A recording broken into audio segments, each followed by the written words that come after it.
This morning, let's have some energy. Right. Mr. Nagari Krishna is currently serving as the director, Danfoss Industries Private Limited, and heads the public and industry affairs function at Danfoss India. His particular areas of focus are on achieving sustainable development goals through energy efficiency. Krishna is basically a mechanical engineer with marine and control specialization and an alumnus of IIM Calcutta. He is a member of the CII National Task Force on Cold Chain, CII Energy Efficiency Council, member of the ACREX Hall of Fame jury, and plays an active role in committees of industry and governance forums. May I now invite Mr. Nagari Krishna to deliver the welcome address, please.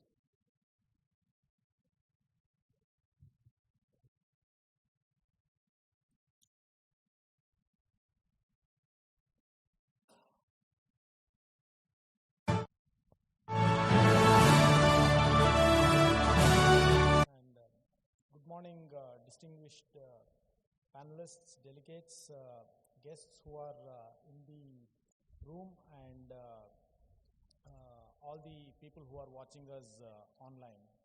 It is indeed my proud privilege to deliver the formal welcome address during this very important conclave being organized by MMA in association with Conrad Adenauer Stiftung on the theme CSR and the Decade of Action. CSR Spark is the knowledge partner for the conclave, and I consider it as an honor to welcome this morning Mr. Ranganath NK, Grundfos Water Ambassador, Grundfos Pumps Private Limited, who has kindly agreed to be the chief guest and deliver the inaugural address to us. Grundfos, which is a sister organization of Danfoss from Denmark, they have done pioneering work on sustainable development goals, and Denmark and companies in Denmark have inbuilt sustainable development goals into the way they do business.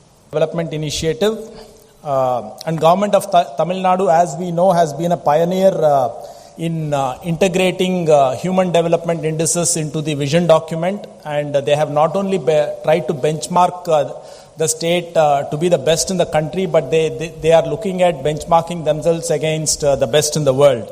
And we do look forward to Dr. Sujata's insights on how do we take this forward.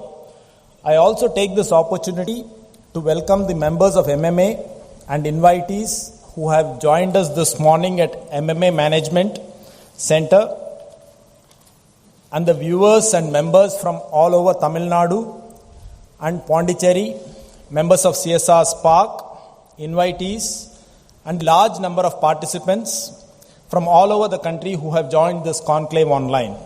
There are a large number of guests from other organizations. Let me briefly tell you about MMA.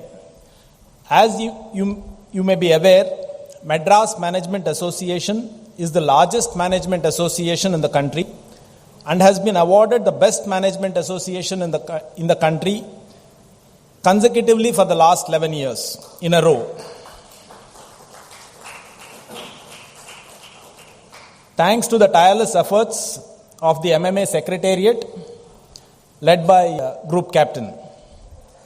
MMA conducts over 750 programs a year on various management topics and makes phenomenal contribution towards propagating management movement among the corporate members, students, and the public at large. Today we have an interesting theme for the conclave: CSR and the Decade of Action. CSR is a concept which drives business enterprises to take into account their overall impact socially, economically, environmentally, and undertake initiatives to create a positive impact. Businesses normally strategize CSR practices that align with the organization's overall mission and help support these goals. In India, we can proudly say that most of the business houses are doing some pioneering work in this area. The Section 35 of the Companies Act 2013 created a global precedent by making CSR compulsory and a part of the profits to be spent for CSR. But what we have seen is that many corporates in India have been doing much more than what is required to be done legally.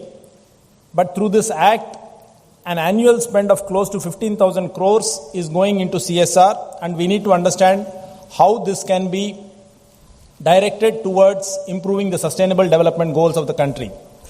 The sustainable developments, as most of you are aware, is adopted by the United Nations. There are 17 SDGs, and the United Nations plans to ensure that we work towards achieving the sustainable development goals by 2030. Recently, United Nations has renewed the effort, calling for a global effort during this decade, which we are calling the decade of action, to ensure that the sustainable development goals are achieved. In India, along with the government, the Indian corporates have a pivotal role to make this happen in the country, and I am quite happy to see that the corporates are taking very positive action here.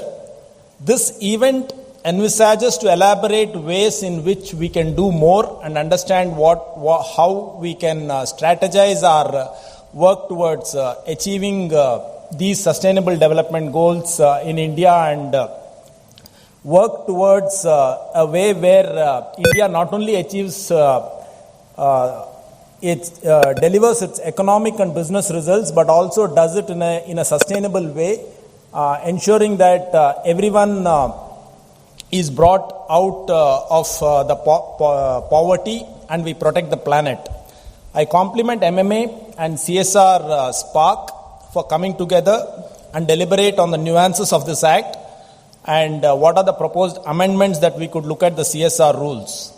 I take this opportunity to also welcome our current president, Mr. Ravichandran, past presidents, managing committee members of MMA, distinguished invitees, student members, and viewers from all over the globe watching this program live on YouTube, Facebook, and MMA Live webinar. Wish you all a great and enriching conclave. Thank you. Thank you, Mr. Krishna, for this wonderful head start for this conclave. Now we have the award presentation ceremony. May I request all the students who are about to receive the awards to take the place here, come out of it so that we waste less time. As a prelude to the 19th All India Management Students Convention, which was held on the 17th, the Thursday, a number of competitions were held.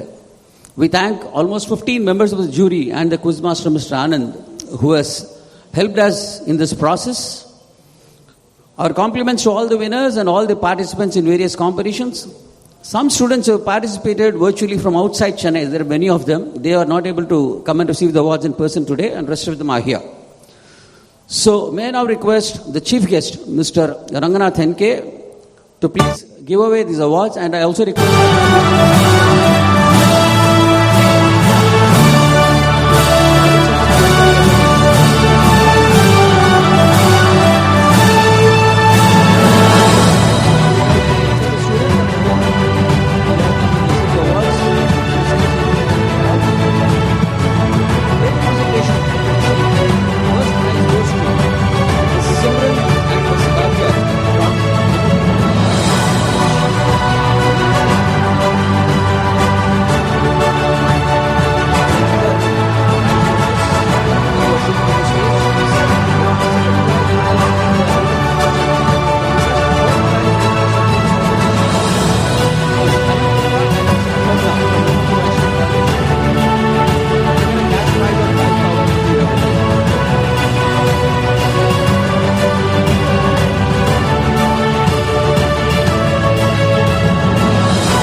May I request all the dignitaries to take their seat on the dais, please. Mr. Ranganath NK is a mechanical engineer from the College of Engineering, Guindy, Chennai, with management degree from XLRA Jamshedpur.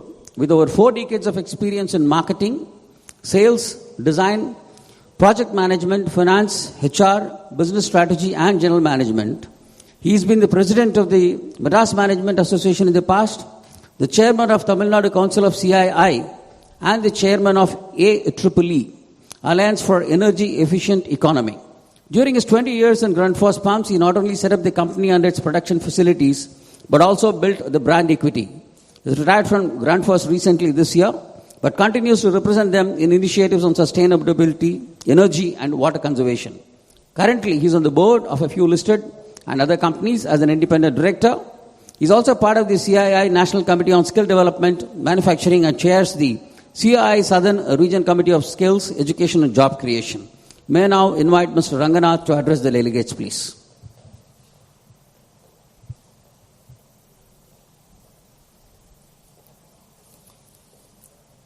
Thank you.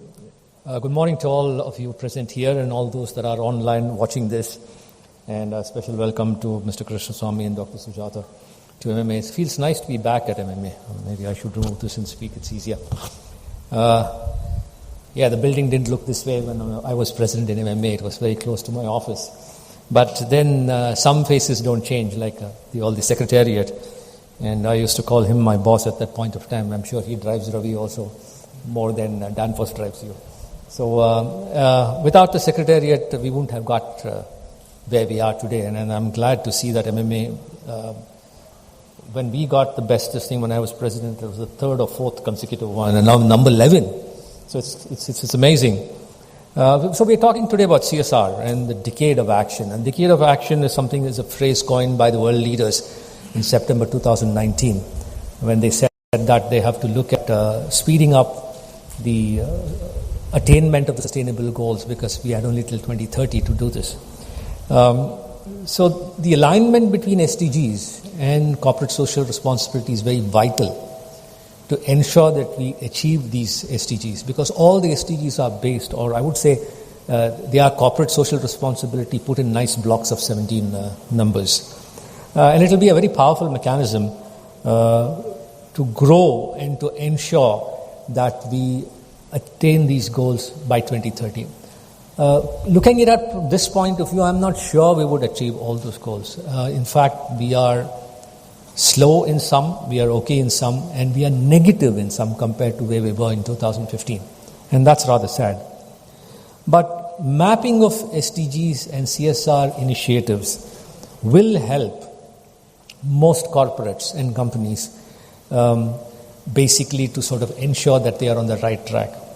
So if you see what is CSR, it started off as a charity at one point of time. Maybe even thousands of years ago, there was charity being done, either by individuals or by organizations or by kings. Later on, charity and it was focused basically on human beings, predominantly. And then came philanthropy. The word changed to philanthropy, where more corporates came in, more individuals came in, and then it went from just total focus on individuals to perhaps all living beings. And now we have CSR, which was, all these were voluntary till a few years ago, till 2013, 14, I think, when the law came in India. CSR encompasses everything that helps us sustain this planet. Very often, I hear, and even on the portals of MMA in the past 10 years ago, I was laughing when people told me, if you don't do something, the earth will die or the world will die. We are stupid if we think the world will die. Human beings will die.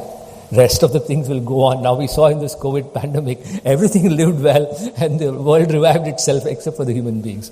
The only thing that will disappear like dinosaurs are human beings. So there is a certain self-interest that we actually save this planet for ourselves. Very, very what you call selfish kind of motive, but it is motive enough to do if you really want to see human beings live.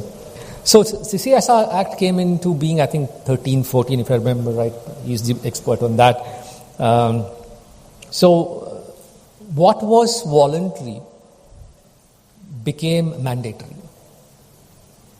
Now, that's not a nice thing to happen per se, but I say that CSR Act was good in a way that it focused people into doing something, into action, which otherwise we might not have seen. Has it gone well from 2014 till now? He will probably talk more about it, but I'm not very satisfied, but we have made progress. In the beginning, I found unscrupulous people trying to get money from corporates and give you a CSR fund, we will do something. I also found unscrupulous politicians jumping into this with all kinds of NGOs. But all that is past. I think corporates are woken up. I remember my own discussion with the politicians. Say, sorry, every time you open your mouth, I think you're taking my money. I can't work with you that way. You tell us what you want to do. I knew him very well, so I could speak this way, and I don't try to do things. So he said, okay, fine, I agree with your point of view. I said, most corporates would think this way. We told, why don't you tell us what to do? We will do it. You can take the credit if you want. We have no issues. But we want to see the job done. That's important. Implementation of what our intent is very vital. If we really need to see anything, leave alone CSR, have an impact on the ground, and more so CSR. So, what does SDG do? And what does CSR do? Basically, it classifies things that need to be done for a better and inclusive world. That's all we're looking at, a better and inclusive world for all living and sentient beings and for everything else. Because we are all interconnected. Very often I find sustainability in silos. It never works that way. You can sort of say that everything is interconnected. Your food security is connected to your water security, is connected to your economic security, is connected to to the rest of the things in the world, to the climate. Ultimately, if you're just looking at one silo and ignoring others, you won't get the required impact. But at the same time, you can't go behind everything. So what is being done now is that corporates are picking up those silos that are their passion or what they are good at. Like for instance, Grundfos ourselves, we picked up SDG 6 and 13. 6 being water and sanitation, 13 being climate change. The Tatas have picked up 1, livelihood. Like these, many corporates have picked up various SDGs and are working towards it. And if all of us pick SDGs that we are good at or we like to do, and we spread out well, I'm sure we will achieve what we need to do, or what we set out to do, or what the UN set out to do in 2015. So the agenda, which was adopted by the UN in 2015, really put this into 17. You can look at the 17. I can't per se, I know what those 17 are, but I can't read it out now. But anything that you do in CSR, whether you do it personally or through a corporate, if you are able to tag it to a specific SDG, then you will see that we are all speaking the same language and we can really measure.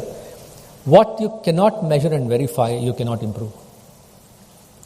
Take for instance, we deal with water. So what we said, we should be very, very careful with water consumption. And before we preach this to others, we should do it in our own factory. So we've been trying to drive down the specific water consumption, whether it be on person basis or also on per pump basis that we produce. To the extent that we were the first green rated commercial building in India in 2005.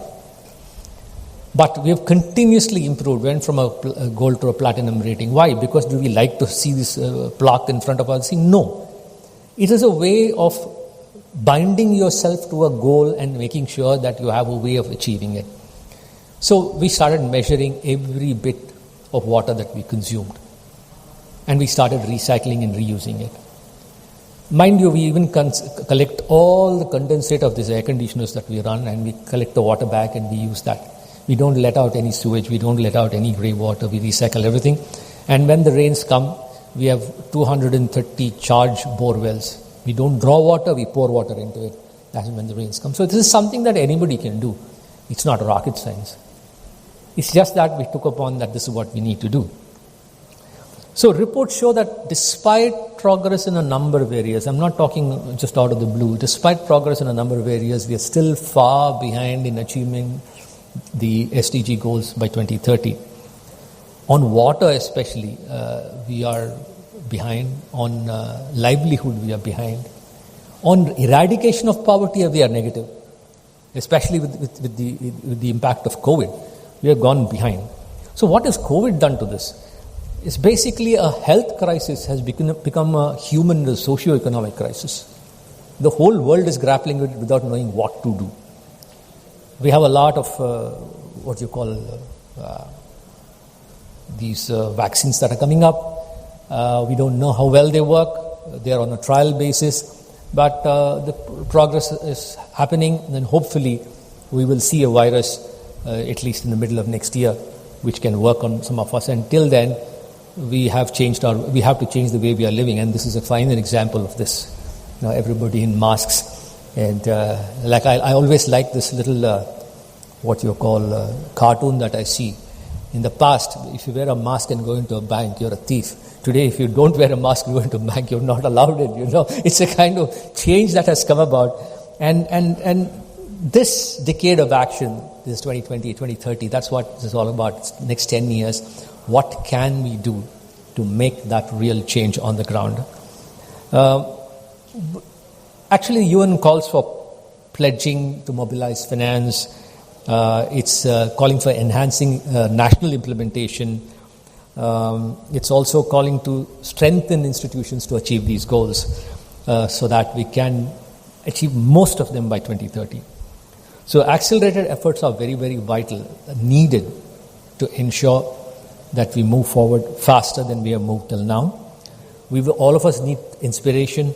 We need a certain amount of creativity, not just at the individual level, but also at the local, state, country level, as well as the global level. We need the young of this country, of any country, involved. I always said, and I still maintain it, after you cross the age of 30, you're an old fuddy-duddy. Yeah, you might feel young. They say that 60 is the new youth, but no. Your brains are sort of set in a certain fashion. Changes come about because of the young, because they have no fear. They have no this yoke called experience hanging around their necks, which in a way experience is good, in a way it's not so good. So they are fearless in terms of taking on things and voicing their opinions. So we have to look at our youth, our academia, working with them, the private sector working with them, and all the stakeholders, including the government, working with them. And without concerted effort by everybody, I don't think we will be achieving much. And the transformation that COVID has shown, that we have shown some resilience in this country and many other countries for a thing that we can't see, but has created havoc. So we should learn from this. How do we reduce the risk for the future of any kind of maybe a pandemic, maybe a natural disaster, and how do we ensure that we avoid this, at least by working for the next 15, 20 years? So we will have to work at an unstoppable pace. There's no point in talking. For me, I often say this again, much to the anger of some of my fellow citizens of India. We are great in thinking, we are great in planning, we are great in putting out things. When it comes to implementation, we suck. We have no idea of how to implement on time. And that's what we need to do. It can be a small idea, it can be something, but get it implemented. We seem to have a kind of a thing where everybody points finger at the other person, and this is happening everywhere, in organizations, small organizations. That's because of I don't know what I attribute it to, but we need to get out of that mindset and say, okay, we will help each other. Mind you, the only mammal that has been given the power of thought and the power of sacrifice is a human being.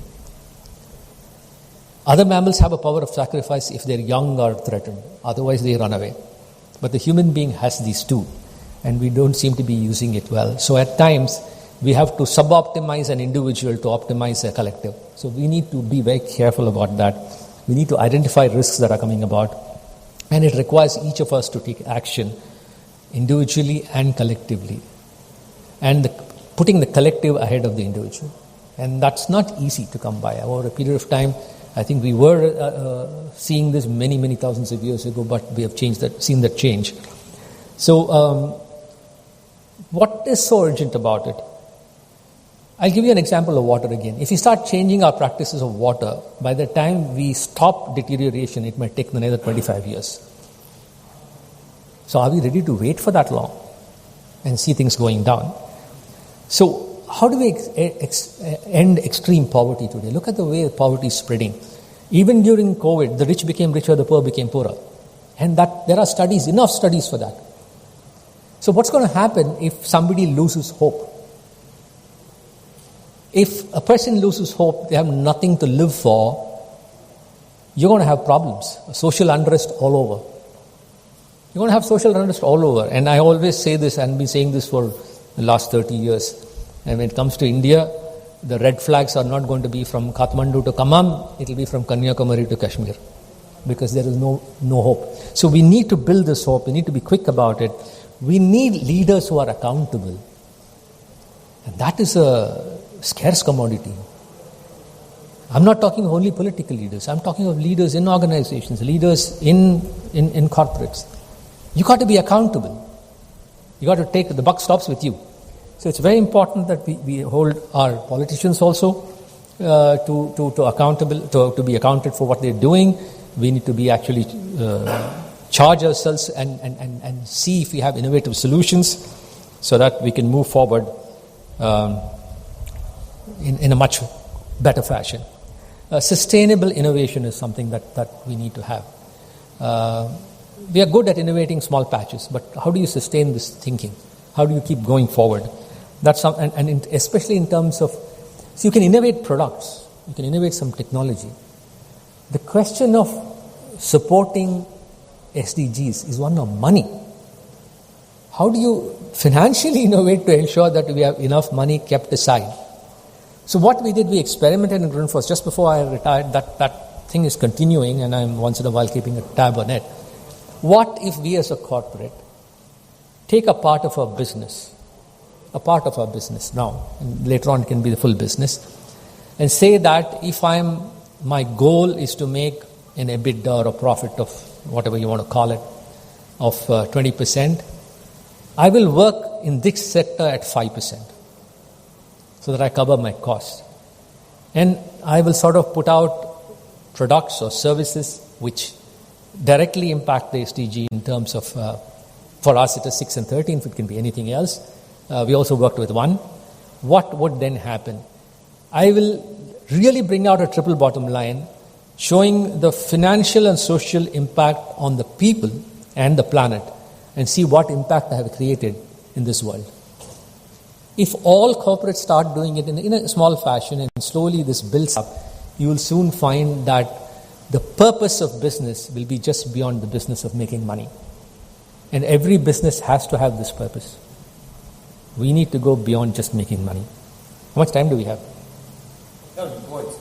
No, I'm just making sure that we got to keep time. We have never let go of that.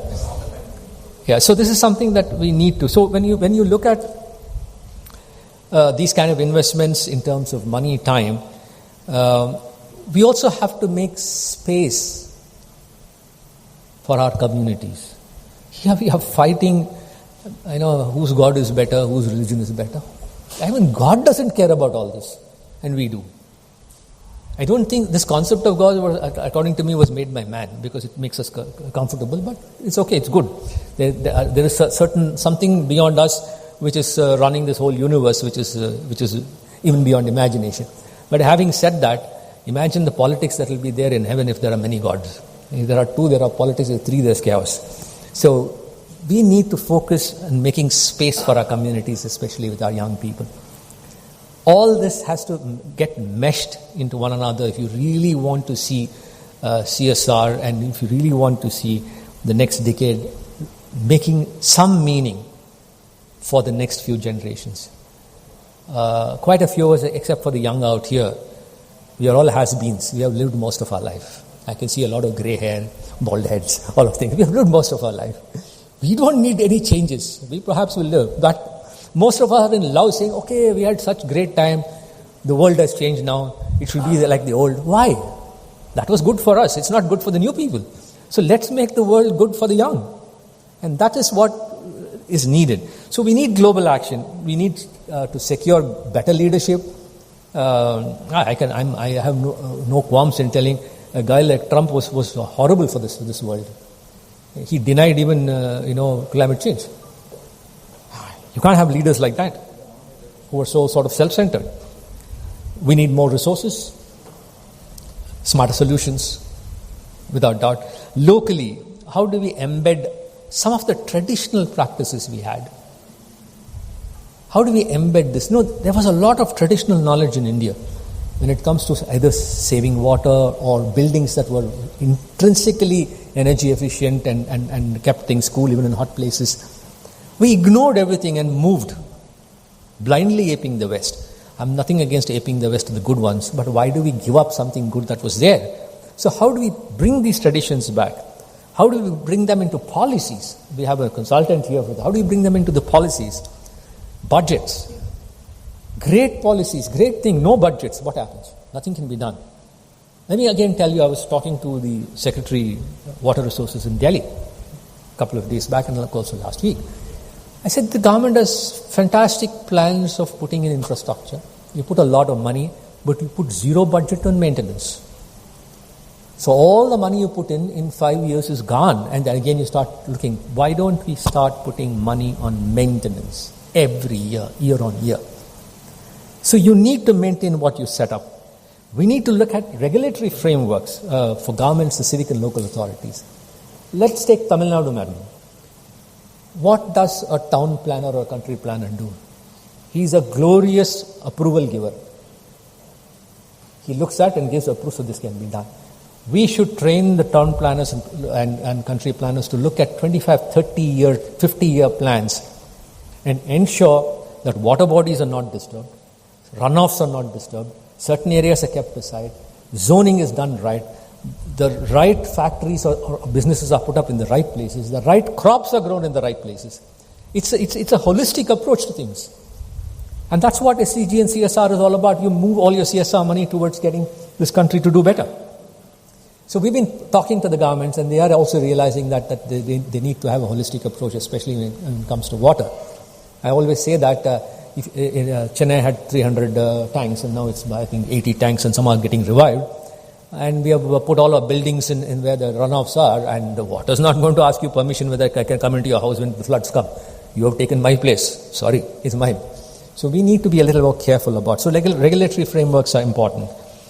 Then people as individuals, as civil society, as media, as private sectors, as unions that are there, they are quite powerful, and all other stakeholders.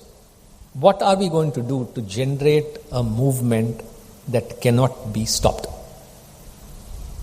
And that, like they say, each drop makes an ocean, and we are all drops. So let's not think that just because we are individuals we can't do. At least around us, if you start looking at, I think a lot of young people get enthused. So this is where we need to sort of be careful about. I also already spoke about measurement and verification. There's one thing that I would like to talk about, inclusivity, before I stop. We tried an experiment 10 years ago. I was invited by a school which has autistic children and adults. And it was just a chance invite, and I was there. There was an annual day. I was just sitting talking. I heard a set of parents talking about the child who was then, I think, about 20 years old, saying in Tamil, if all of you understand, what happens to this? So it just struck me. I spoke to them. I said, let's try this out. You put your teacher there, sensitize our people in our factory. We will give 3 of these people jobs and train them and see how they work. There are 3 of them. 5 came in. 1 died because of other issues. 1 was not able to handle. There are 3 of them working today after 10 years, earning the same salary as anybody else. And you should see the video that they have made. Somewhere I've sent a link and you can have. The parents are so happy. And they say they are so proud. They say the others are jealous of us, saying our kid is now working in a multinational, earning more money than their wards. So it's important that we focus on this. Now what we decided because of this, we added a few more people. We have decided next year we are going to cordon off about 1,200 square feet in our shop floor, make it a training center. We are asking the school to bring a bus in or get a van, get 5 or 6 people, and they get trained. Some of them can get absorbed, some of them can work elsewhere. They get trained and they will work. It's a assisted workshop, and we will pay for what they produce. So it's not very difficult. And mind you, I was asking my guys, how do these people work? Autistic people, they are very focused on repetitive jobs. They are much more productive than anybody you can see. And it's amazing that they are so mainstream now. So it's just picking up something and doing what you need to do. So the last 15 years we've been focusing on water, on energy, and we said, okay, let's also focus on people, especially the underprivileged, and especially if they are mentally challenged. So it's worked well. So ultimately, what we need to do in terms of our resources, we need to manage our resources well. We need to ensure that we put in the right kind of money and effort. We should also stop conspicuous consumption. COVID has taught us that we can live with much less. I see this from every corporate I speak, every person I think, we can live with much less. We were simply having conspicuous consumption. So what can we do to reduce this? We don't throw away things, we repair things. Because we were a repair side of society, we become a throwaway society, we just go back. Because certain things, why do you throw it away? Because you injure the earth. So there are many things like this. You recycle or you sort of upcycle things. You take old things and make new things out of it. And there is an entire supermarket in Sweden, very close to the municipal recycling yard, where they pick things, and there are designers and design schools upcycling things, and people are buying it.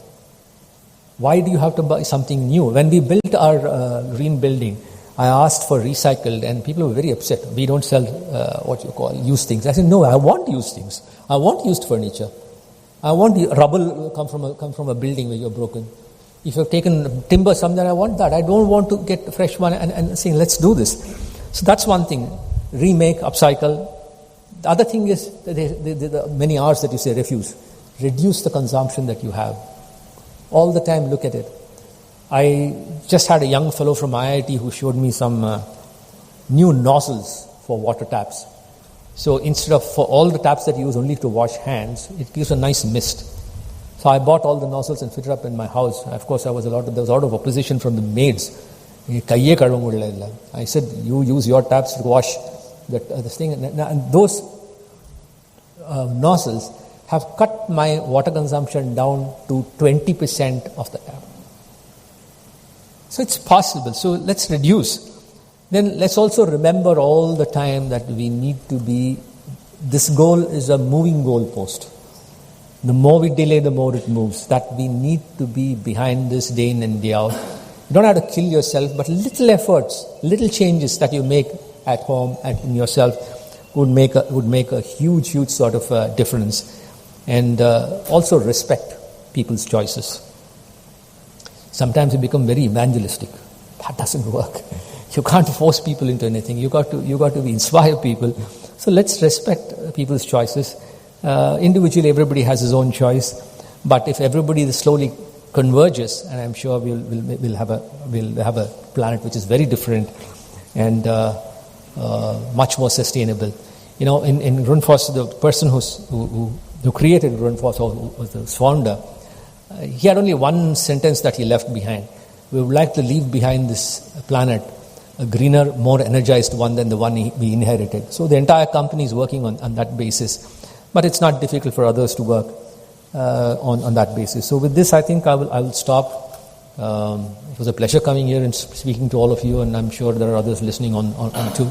So it's not something that is that you have to really plod and be very passionate and push things. Small steps, bite-sized chunks as they call it. If you start, putting it into your mouth or you doing, you will see that large changes can come about. Very simple to the Kaizen concept in factories. Small little changes every day. Every day. Can we do something better than we did yesterday? That's all that matters. And then we'll see the changes. Thank you. Thank you so much, sir. Thanks so much for setting the context so comprehensively so that we take on from here. We can possibly take just one or two questions. Is there anyone in the audience who's got that question slip ready? Yeah, there's one. Could you pick it up, please? We also have one odd question on social media that we will see once we finish this. Is there anyone else who wants to ask a question in this hall? Yeah, we have a couple of questions online. We can take that as well. Hello. Can you hear? Yeah, the question is, given the fact that all CSR activities are important, would it be ideal to have an apex monitoring authority to allocate awarding to the priorities to amplify allocations where it is required the most? This again would bring it into a realm of what you call control. So while it may be good, there are already certain private agencies, including CII, which gives out CSR awards. So we could do that in MMA too, rather than have some authority, because the moment you say an authority, you will find politicians jumping in and opposing it as much what is happening with the farm laws today. I'm a son of a farmer. My father used to talk about these draconian laws which had to be removed 50 years ago. 50 years later, the laws have been removed, and today we have people fighting it. So I would say that more and more private bodies like these, associations, societies, if they come up with this to award people with good CSR efforts, it may have a better impact than having an authority, an apex monitoring body. I don't know how, maybe Dr. Sujata can sort of say what the government is thinking of. But they could also have an award, but rather than a monitoring body, because then becomes a lot of interference as to what should be done, what should not be done. So personally, I'm not for it. Thank you, sir. We got two questions from social media, and both of them are actually relating to the corona and its effect. So it's the question alludes to the fact that with the pandemic causing so much of problems all over, do you think the CSR funding will get affected because of this? And how are we going to deal with this? It is already affected. All the funds that were there. See, remember that every company has a certain budget, and the pandemic affected their business. Most companies had losses. March, April, and May were a washout for most companies, and you can never recover that. So having said that, the money that they had for CSR moved towards COVID pandemic, and actually the long-term efforts they were supporting, even that suffered. There is a clear issue there. And even when I'm talking to corporates, it's very difficult for them to fund anything now. But hopefully the recovery has started, and hopefully we'll be able to sort of get back to all those things that we were supposed to have done. There's a lot of learning that has happened during COVID. One of the learnings is that we found that the same effort was being done in the same area by many, many people. So we said we should have some way of coordinating instead of an authority, some kind of coordination where the government can say, hey, in this area only this is required. Let's not have 4 people doing the same thing. So these are some learnings that have come about, which can be used in other areas too. But it has impacted, without doubt, very, very seriously. Right, sir. Thanks. One, Mr. Vasant, Resource Head Lakeview, he wants to know, assisted learning spaces, is it available for all social kids? See, we've just started assisted not living. Assisted living is for people who are in old age homes and things like that. We have started assisted what you call manufacturing in terms of assisted vocation, I would say, where we have a controlled atmosphere for people like these. We have coordinators who understand them. We have a bunch of people around who are trained to handle these people, and we train them and allow them to produce, and they get paid for their produce. So they have a feeling of self-esteem that they're earning, which we have found in the few people that we have helped. Great self-esteem. They're so confident. And the best part of it is all these three every year contribute back a donation to the school that they came out of, which means it's a self-supporting kind of movement. And that's what we're trying. It's an experiment. We don't know, but we hope it works, and we hope others also follow it. Thank you, sir. So one question to Mr. Ranganath from Muralidhar from this hall. Present decade, he says, the solid waste management has become a big problem. How can CSR help resolve this? Who creates solid waste? You and me. If you don't want to sort of segregate it in our homes and throw it on the road, it is going to be a problem. So the first thing that we need to do is let's start in our homes. I've tried my best in my own home to have 3 bins, but to tell my maid, I said, nothing doing, you will have to segregate it. We need to sort of work at that level. I find that the new ones in Chennai, this Arbasier Sumit, they come with segregated boxes, and they are segregating outside, which is a good move. Yes, I mean, some CSR funds can go towards that. But most people think predominantly it is the business of the municipality to do it. But like I said, we can't say that everything the government only has to do. We have to give a helping hand, because after all, we are creating the waste. If you don't create so much waste, when I said reduce, it also creates less waste. And if you are careful about it, for instance, your kitchen waste can be easily converted to manure. At home, I've seen so many people doing that. Why do we dump it? And it also smells. So things have to start at home, and we all have to work together. Right, correct. So I think that brings us to the end of this first session. I think may I request President MMA, Mr. Ravichandran Purushotham, President Memento. Yeah. To Mr. N.K. Ranganath, please. Ladies and gentlemen, let's give a round of applause. It's taken so much time.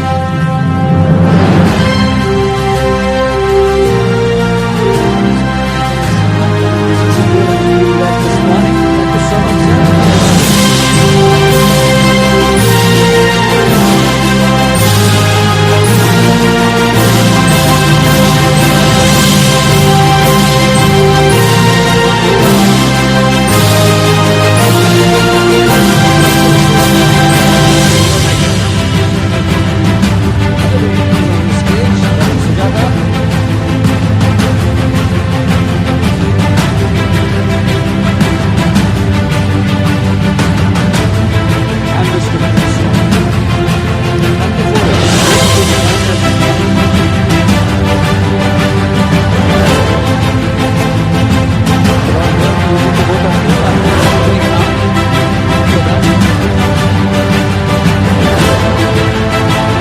Group Captain Vijay Kumar to give the word of thanks for this session, please. Thank you, Venkat. Good morning, ladies and gentlemen, all the people who have joined us today. You've been so disciplined, maintaining strict social thing. I see one of them not wearing mask. I think you could avoid that, wear the mask so that you not only protect yourself, you protect others. I really appreciate your cooperation.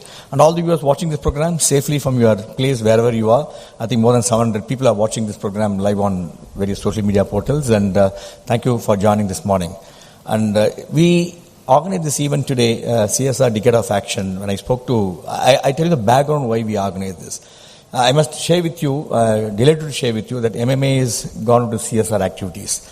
Now we initiated CSR in the field of education to give scholarship, training to the teachers, training to the students, and also training to the parents, because we find in the CSR you involve the parents, the children get involved better, the teachers get involved better.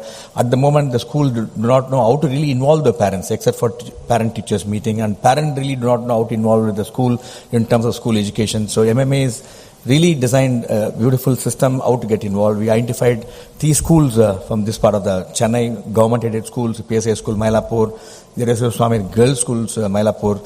You'll be really surprised. I was really surprised to know that almost 60% of the children's parents are single mother.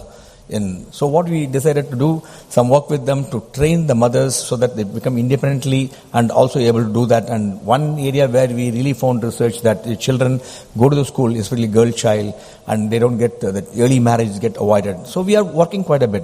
When I was working, I understood an organization like MMA, we've done so many seminars, conclaves. I was blank when I have to implement this CSR initiative. And I started consulting people, taking a lot of opinion from so many people who had achieved excellence in this field, because we want to set an example of how the CSR should function in schools. We have selected one more school from outside, from Ranipet. What we are going to work, we put up the curriculum. Initially, we want to give scholarship to the poor children, then also train the children as well as teachers, and also the parents. So that is why the idea came that why can't we do this CSR Decade of Action. And we also have another new initiative which MMA started. We are doing with Center for Social Development, Delhi, where we are bringing out a excellent manual, training manual for Sustainable Development Goal. Not for all the 15, 16 odd UN Development Goal. We are bringing it on Sustainable Development Goal in the field of education, in the field of clean water and sanitation, health and climate change. So one of the areas where we also want to do, I'm going to share the questions with the people who are watching, who have come today, and also the people who matters. We are picking up the questionnaire to kindle your thought process, get some insight from you. What should the manual?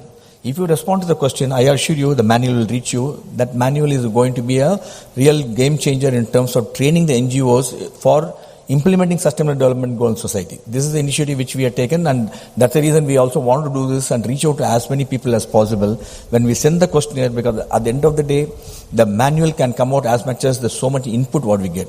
The person who is going to design the manual, one of the finest organizations in the country. You all know Council for Social Development is the one which does quite a bit of work on SDG. So that's one of the reasons we really organize it, that you will all get the mail. Please take some time, whichever area is applicable to you, send your response to us, because it will really help us. And I can assure you, the moment manual is ready, we'll share it with you. Now coming to Ranga, what should I tell him? Ranga was my past president, MMA, and we had some wonderful time. And I can assure you that if this building has happened today, I think there's so many presidents have done so much of work in building funds and things. But Ranga was responsible for one quick action. I know that Ranga remembers of that.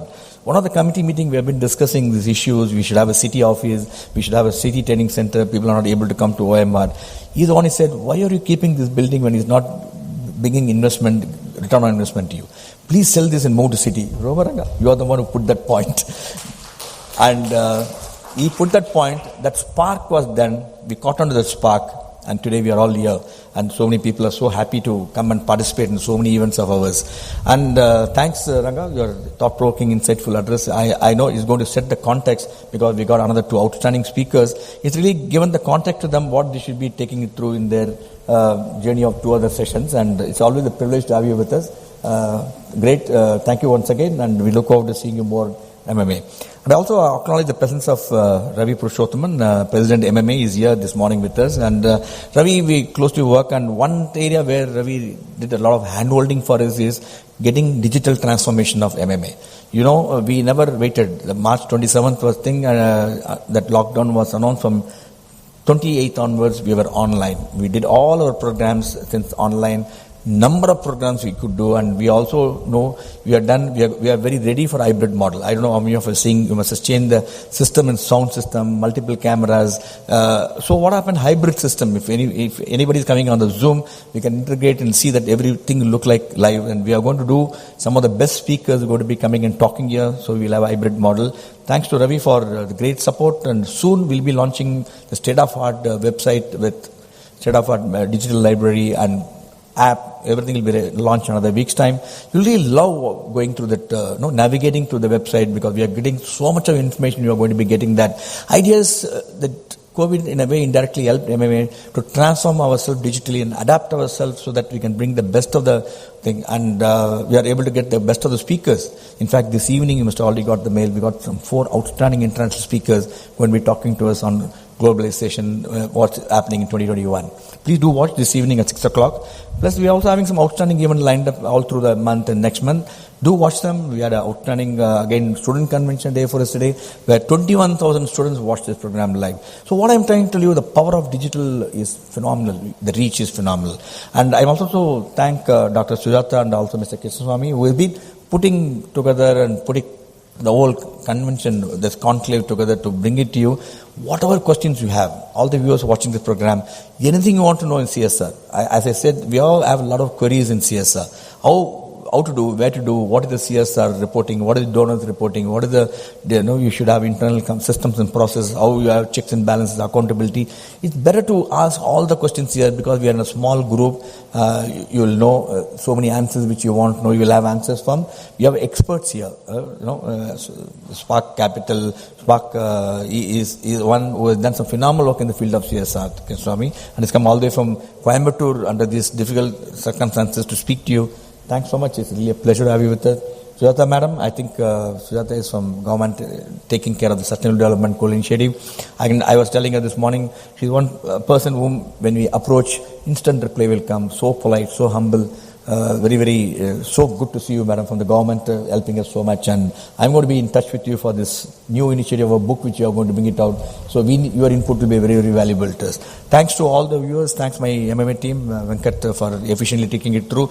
I think 5 minutes we are more because we are given enough cushion for the tea time. That's why we said we can move beyond the time what is allocated. Otherwise, we have time. And COVID time, difficult time requires difficult situations, requires difficult decisions. So we can 10 minutes extra, doesn't matter. You can have a good cup of tea. Get back by about 10:45, 10:50 so that the next session we start on time. Once again, thanks so much to each one of you for being present here. And please follow the social distancing protocol because not only your health is very, very important and others' health also very important. We don't want anything to happen that where something has happened because of MMA event. We don't want to be popular that way. We want to be only share the knowledge with you, not otherwise. Thanks so much. And over to you, Venkat. Thanks each one of you for joining this morning. Thank you, sir. Thanks for summing it up. Ladies and gentlemen, we break for a quick cup of tea. Try to be back by 10:45 as far as possible so that we can start the program on time. Thanks a lot, ladies and gentlemen. Thanks a lot.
and gentlemen, let's welcome Mr. Krishnaswamy with a round of applause, please. We're all set for the next session, so please sit down, sir. Shekhar? Yeah. So, Mr. Krishnaswamy is the founder and chief patron of CSR Spark. Postgraduate in mechanical engineering, retired from business on June 30th, 2016, after 32 years. Certified as a CSR professional by Indian Institute of Corporate Affairs, New Delhi, he founded CSR Spark, a platform to facilitate all stakeholders in the CSR environment to meet. Formerly a member of Rotary Club of Coimbatore West, PHF, and former president PSG Tech Alumni Association, he is a member of the Apex Committee Sirutuli. He is a member and visiting faculty at the Institute of Directors.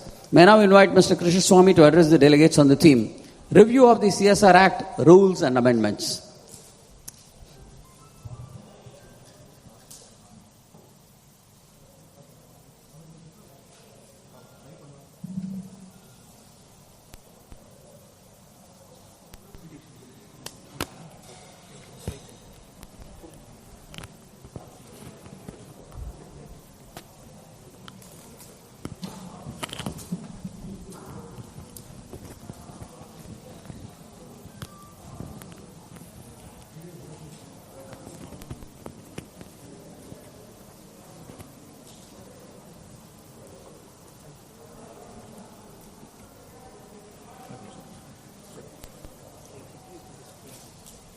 Wait.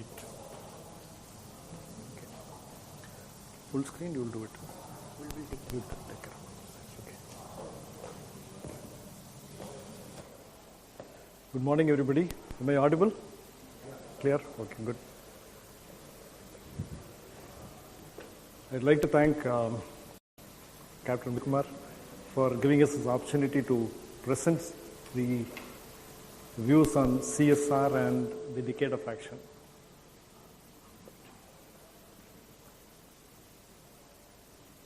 And when we think about the decade of action in the SDGs, the first person who came to mind was Dr. Sujata. She works for the Tamil Nadu government. They are the torchbearers for SDGs within the state. And wonderful job is being done by them. Unfortunately, nobody knows about it. Today she'll throw some light on it. And you'll get to know more about how CSR can, I think I'm standing in the wrong place, the monitor, sir, okay. So what I'll try to do is, I should thank Mr. Ranganath for having given me the perfect preamble on this subject. In certain areas where I need not touch at all, he has made his point from a generic point of view. I'll try to tell you what is the CSR law, what are the nuances over there, what is the nitty-gritty for the corporates, for the implementing agencies. Gradually, I'll move into some statistics, how the CSR environment has fared over the first 5 years of CSR. From 2014-15 up to 2018-19, for which data is available in the open domain, from where I've taken some data, and how we can take CSR forward to enhance the attainment of the SDGs. How many of you have not heard of SDGs previously? Be frank, nothing else. Whenever somebody comes to me to talk regarding CSR, some help on CSR, I ask them, have you heard about the Sustainable Development Goals? How many of you have heard about the MDGs, Millennium Development Goals? How many of you have heard about it? Very few are. Good. So SDGs themselves, they don't know. Then the MDGs, it was a precursor to the SDGs and how it goes. Now, the decade of action, Mr. Ranganath and the other speaker, they mentioned what is the decade of action. 15 years of SDGs, 5 years have gone. The remaining 10 years, the final push is given. And that's why it's mentioned 10 years to transform our world. The aim of the SDG, everything regarding the SDGs, Madam will handle, and she is the right person to talk about SDGs. I will start with the CSR.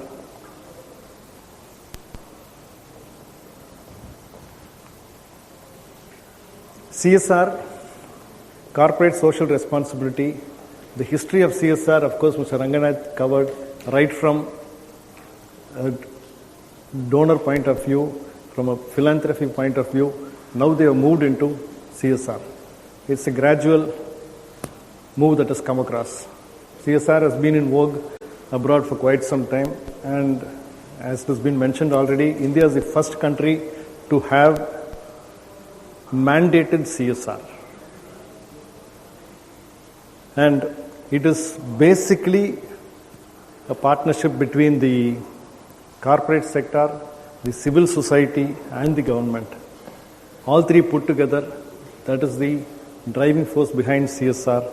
It is a convergence of the government schemes and activities and the business schemes through CSR. It is fundamentally a convergence.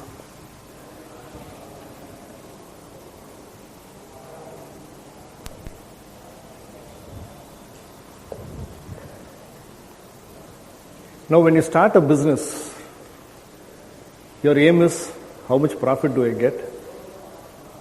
Your project proposal will tell you what money can be made, your projections for the next 5 years. This is what you keep talking about.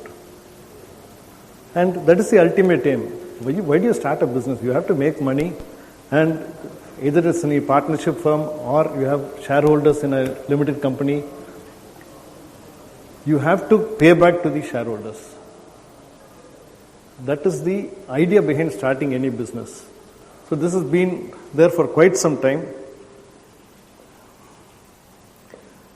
But one stage you realize you have to give something back to the society. Be a responsible person, not only as an individual, but as a corporate also you be a responsible person. Instead of just the profit has been relegated to the third place. First come the people, the planet, and the profit, the triple bottom line. And previously we were having only financial reporting. Now they have incorporated social reporting and environmental reporting into your annual reports. Long time back, when you see the annual report will only contain financial figures. Now both these have been included. Environmental reporting, where are you getting your raw materials, what are you doing with your waste, everything has to be accounted for.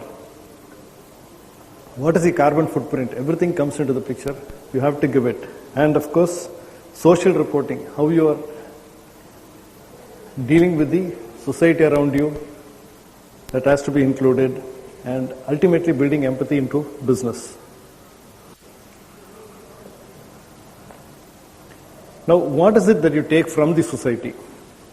When you start a business, a factory, the land holding, you convert some part of the land is being utilized, which would have earlier been an agricultural land or a free space. So you are getting into that place, and the infrastructure which the government has provided, for example, the roads, the water supply, sewage supply, everything you use the infrastructure which is available from the government also. Natural resources. Most of them you consume as, either you take from the natural resources in the form of water fundamentally, and also you contribute to the deterioration of the natural resources. In terms of your effluent, this is what is happening. This has to be considered. And the local skills. I do a bit of agriculture near Coimbatore. Being in the industry lab, I'm very difficult to get any labor over there. Everybody has gone into the industry. Now you've taken away my labor. What are you going to give back to me? How does agriculture survive? household course also you don't get people because they get shifted into the industry. This is happening everywhere. And the culture. Most of you will agree that when a place gets industrialized, the basic culture of that place totally changes, either for the good or for the worse. When we were in engineering, we had a subject called Technology, Society, Environment. One management subject used to be there every semester. So how this industry can spoil the culture of an area that used to be there. So this also has to be taken care of. These are the areas where you take away from the industry. Now previously we were just talking about shareholders. From a shareholder model, it has become a stakeholder model now. The shareholders are only one of them. You have the employees and the value chain. Value chain is right from your supplier. You're buying raw materials or he is supplying materials to you, your service providers, and also the procurement, your sales, after sales, and ultimately end of life of the particular product. How do you take it back? Certain mobile phone stores, previously you must have seen, I don't know whether it is there now, they have a bin over there, used mobile phones, you can throw it there and go, they take it, recycle it and do it. So when you are designing itself, they call design for sustainability. Designing for sustainability is the in thing right now for any design engineer. What are the natural resources you are taking right from beginning up to the end? So the value chain is totally affected. The government is a major stakeholder for any business. It is from where they get the money to run all the social schemes. You take the GDP, the industry contributes about, industry and services, both these together they contribute around 85%, 83%, and agriculture is around 17% only now. Manufacturing is slightly lower, services have overtaken manufacturing, and these two are the major contributors. The financial institution, the person who gives you the money, the banks, they are also part of the stakeholders of the company. The environment, of course, I told you how much you hurt the environment. The civil rights groups, right for bargaining, right, you have the labor unions and all those, they are there. And finally, you should never forget the politicians. They are there in your place, elected, they are in power, they will have to retain power. Somebody is out of power, who will have to come into power. They use the businesses over there. It is, you cannot do a business without interference from the politicians. The bigger you go, the more the interference. Now, basically the CSR environment. We just call it A, B, C, D of CSR.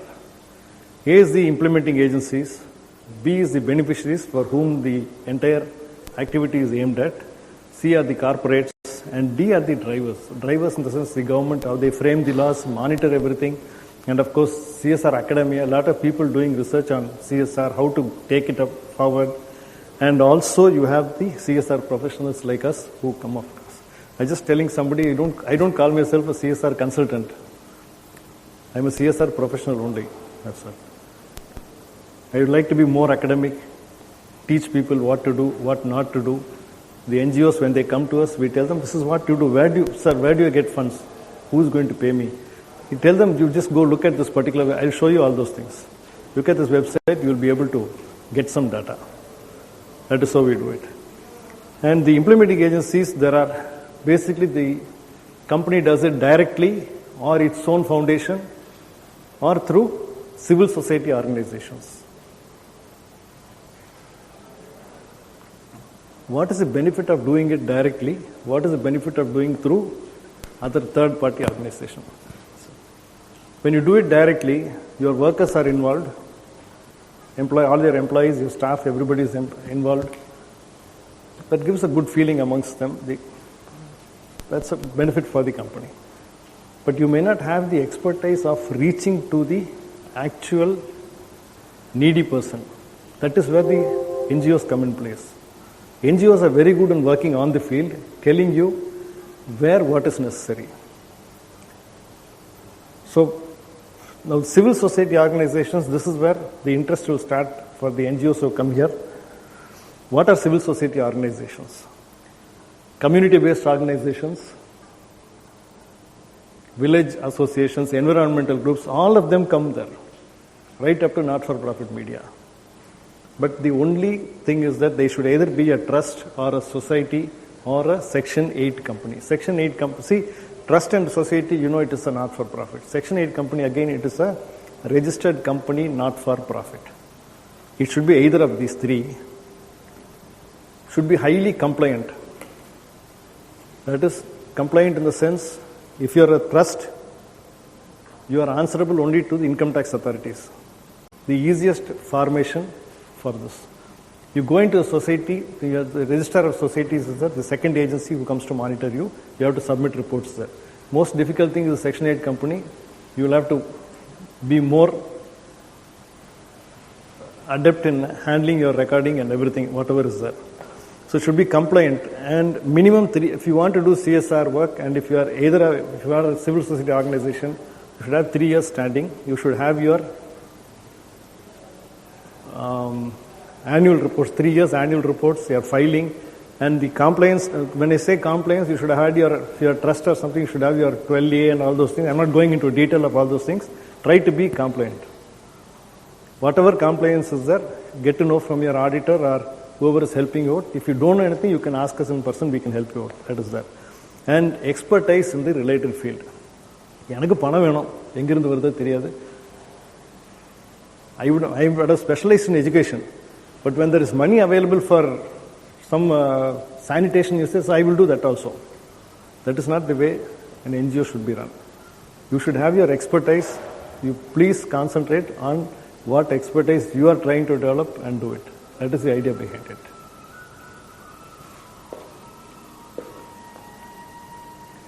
Now we come to the law as such.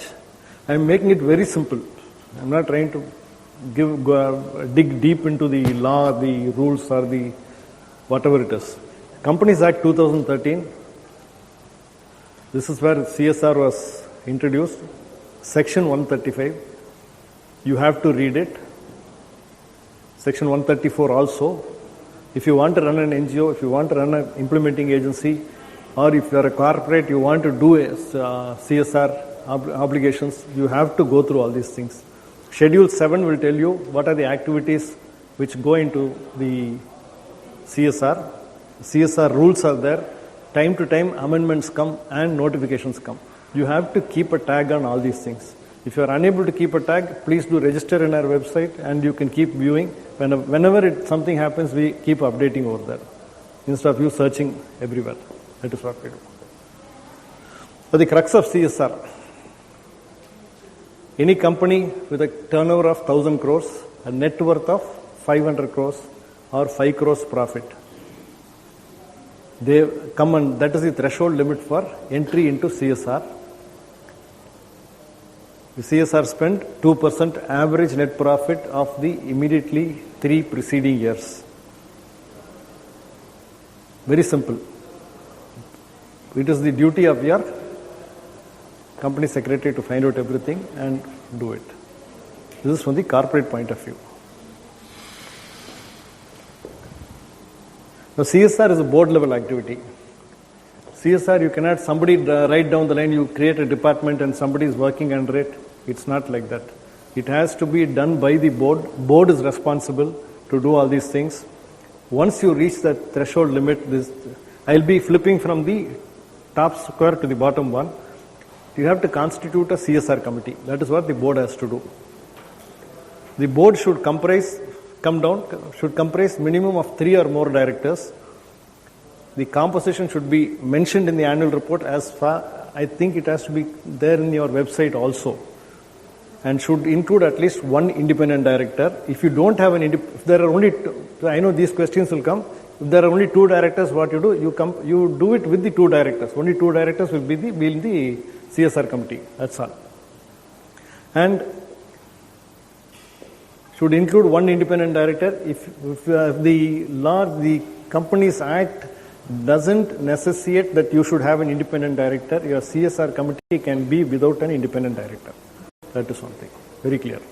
And You have to formulate the CSR policy in line with Schedule 7. Schedule 7 I will be explaining later, and also recommend the amount to be spent. Then you go above. The board has to approve the policy, display in its website, and also report it. Then you come down again, monitor and implementing is again the part of the CSR committee. And again you go up, ensure that the recommended activities are undertaken, and reporting. Everything goes to the board, not to the CSR committee. So, and one more, the CSR committee is part of the board. So the entire thing is the board has to do it. Nobody else is held responsible for this. Nobody down the line is responsible. Only the board members are responsible for this. Now, gist of Schedule 7. Schedule 7 gives you what are the activities that you can do under CSR. This is available in the net. I have not given the entire explanation. I have just taken a gist of all these things. Right up to COVID-19, the latest amendment, everything is there. You can, everything is there. All the points you can take. And you can see the last but one line. Can be interpreted liberally. Supposing what activity which you are doing doesn't come under these Schedule 7, you can interpret liberally, understanding fully well the intent of the law. What is the intent of the law? To give back to the society. So you keep the law in mind, the intent of law in mind, and you can interpret it accordingly. It will be accepted. One thing is missing here, and a direct reference, agriculture. I don't know how they missed it out. And one more thing, I told you these SDGs are from 2000 onwards. 2015 onwards. Between 2000 and 2015, we had the MDGs. So when the CSR law came into place, it was all based on the MDGs, not on the SDGs. The number of goals are much lesser in the MDGs, and most of the MDGs are fully covered, whereas SDG 2 also inculcates sustainable agriculture under hunger. So that does not reflect anywhere over here. So it is time that the government takes effort in trying to add agriculture into this. And finally, there is a link over there. If you click it, can you do it there? Excuse me? Can you click the link over there? Bottom lower link. Anybody? Or I have to do it here? If you can do it. In the link, click panna mudiyuma anga edachu.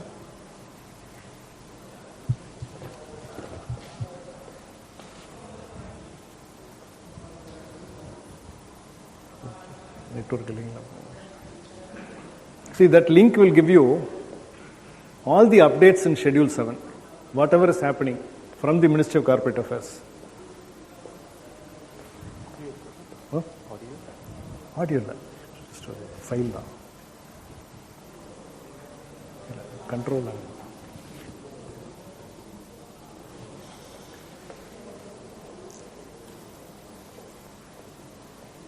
Yes.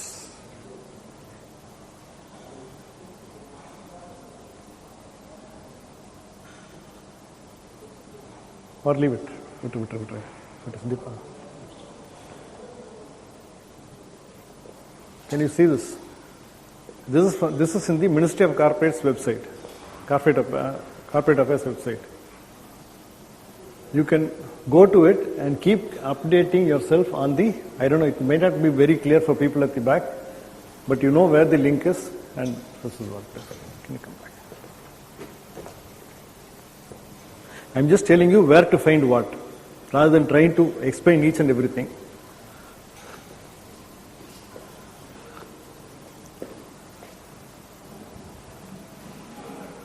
Now the SDGs. See, either why this comes here is, this is Schedule 7. What are all the activities over there? To interpret liberally, you can use the SDGs.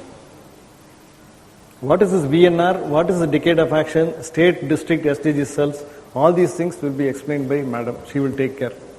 As far as the last line you see, the MDGs were based on international agencies and the governments.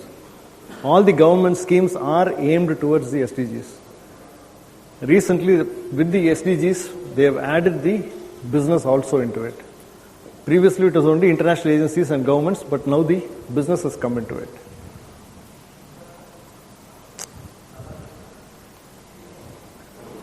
Supposing you don't spend it, how many corporates are here? Anybody from the corporate side? Very few. Okay. This is an important change which they have come across. The implementing agencies also should know what is happening to the unspent amount. First, you have to explain why you have not spent. See, the general reason is we are not able to find a good implementing agency. We are not able to find a good project. We don't know where to go. That is the regular thing which happens. Now, if there is no ongoing project, so see, a project can be for 1 year, 2 years, 3 years. If there is, so naturally, it has to be, money has to be spread over 3 years. So once you get the project on paper, you allocate the money. What happens? They can keep it in a. If there is no ongoing, they can keep. I'll go to the second point. They transfer the amount to a CSR account, unspent CSR account for that particular year. Every year you may have to start a separate unspent CSR account. Or if you are having it in the same account, you will have to do the partitioning properly for each year. Now, if there is no ongoing project, it has to be specified to the, it will be transferred to the specified funds within 6 months. You just note all the timelines. Timelines are very critical for corporates. And there are no ongoing, there are ongoing projects, transfer it to a separate account and spend it over the next 3 years. In spite of that, you are not able to spend it after 3 years. You have to send it to the funds, specified funds. By transferring to the specified funds means you are just writing a check to that particular government fund and giving it to the government. And the recent amendment is excess spend. Supposing you do more than 2%. This is a very, this September this has come into play. Excess spend can be adjusted in succeeding years. All these questions were there. Now the specified funds. Everything is there. Prime Minister's National Relief Fund, the fund set up by the more detail you can find it in Schedule 7. Right up to PM CARES Fund. These are the excess funds. The recent amendments in this is on September 28th, it has come into action. Companies which have a spending obligation not exceeding 50 lakhs need not constitute a CSR committee, bringing down the burden of such companies. Unnecessarily creating a CSR committee, so the board itself can handle CSR directly. Second one is a very important one. Previously, last May 2019, there was one amendment which came into force, which brought in criminal charges leading to arrest of those people who are not doing the CSR activity. See, all the corporates were up in arms and it was kept in abeyance. This year they have cleared it, made it very clear as you can transfer it, like what I told you previously, the unspent amount can be transferred and all, but the penalties are there, very huge penalties are there, you can read it. I don't want to keep reading what is there on the screen. And the third one is where companies, this is what I told you in the previous slide, the excess amount can be adjusted in the forthcoming years. This is what is happening. Now the important terms in CSR for implementing agencies, some are students, most of you are from the implementing agencies side. Beneficiaries are the basics. That is one thing. You have to do a baseline study, need assessment, project proposal, convergence in the sense how your activities are going to converge with the social intervention of the government. You try to always converge with the government activities. You should add value to it. Shared value is amongst the, between the corporate, within the corporate, shared value, and with the stakeholders. And the implementation has to be proper, monitoring. These are just terms which I put over there. Each one you can talk about 1 hour on each of these terms. So these are the words that you have to be thorough with. And every project has to have an exit strategy. Bear it in mind. You cannot be running behind that project throughout the, supposing you are doing some work in a village, you cannot go live in that village permanently. You should have good beneficiaries. These things I will come later again. In another slide, I will be talking about this. So exit strategy is very, very important for any project. Don't try to cling on to one area and keep doing that. You try to spread your wings elsewhere. And sustainability of the project. I think Mr. Ranganathan touched upon it, and later over tea also he was telling through CAA they did a lake restoration. After some time, everything went to dogs. Unless the beneficiaries are there, it should be somebody's baby. Don't do a project. If you don't have good beneficiaries, please don't do a project.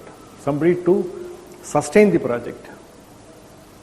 Be careful. If you at one stage, these are going to become very, very mandatory from the government point of view itself.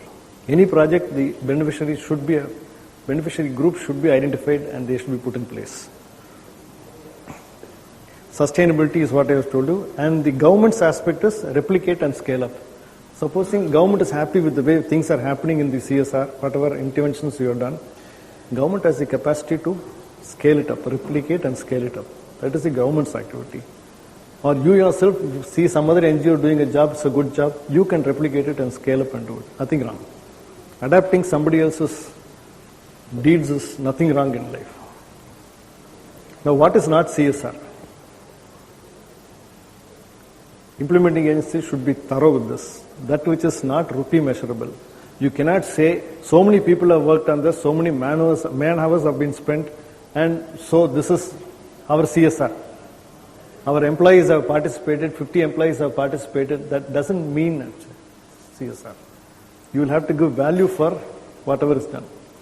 It has to benefit the poor and backward. See, activities that benefit only the employees of the companies and the families, it is never CSR.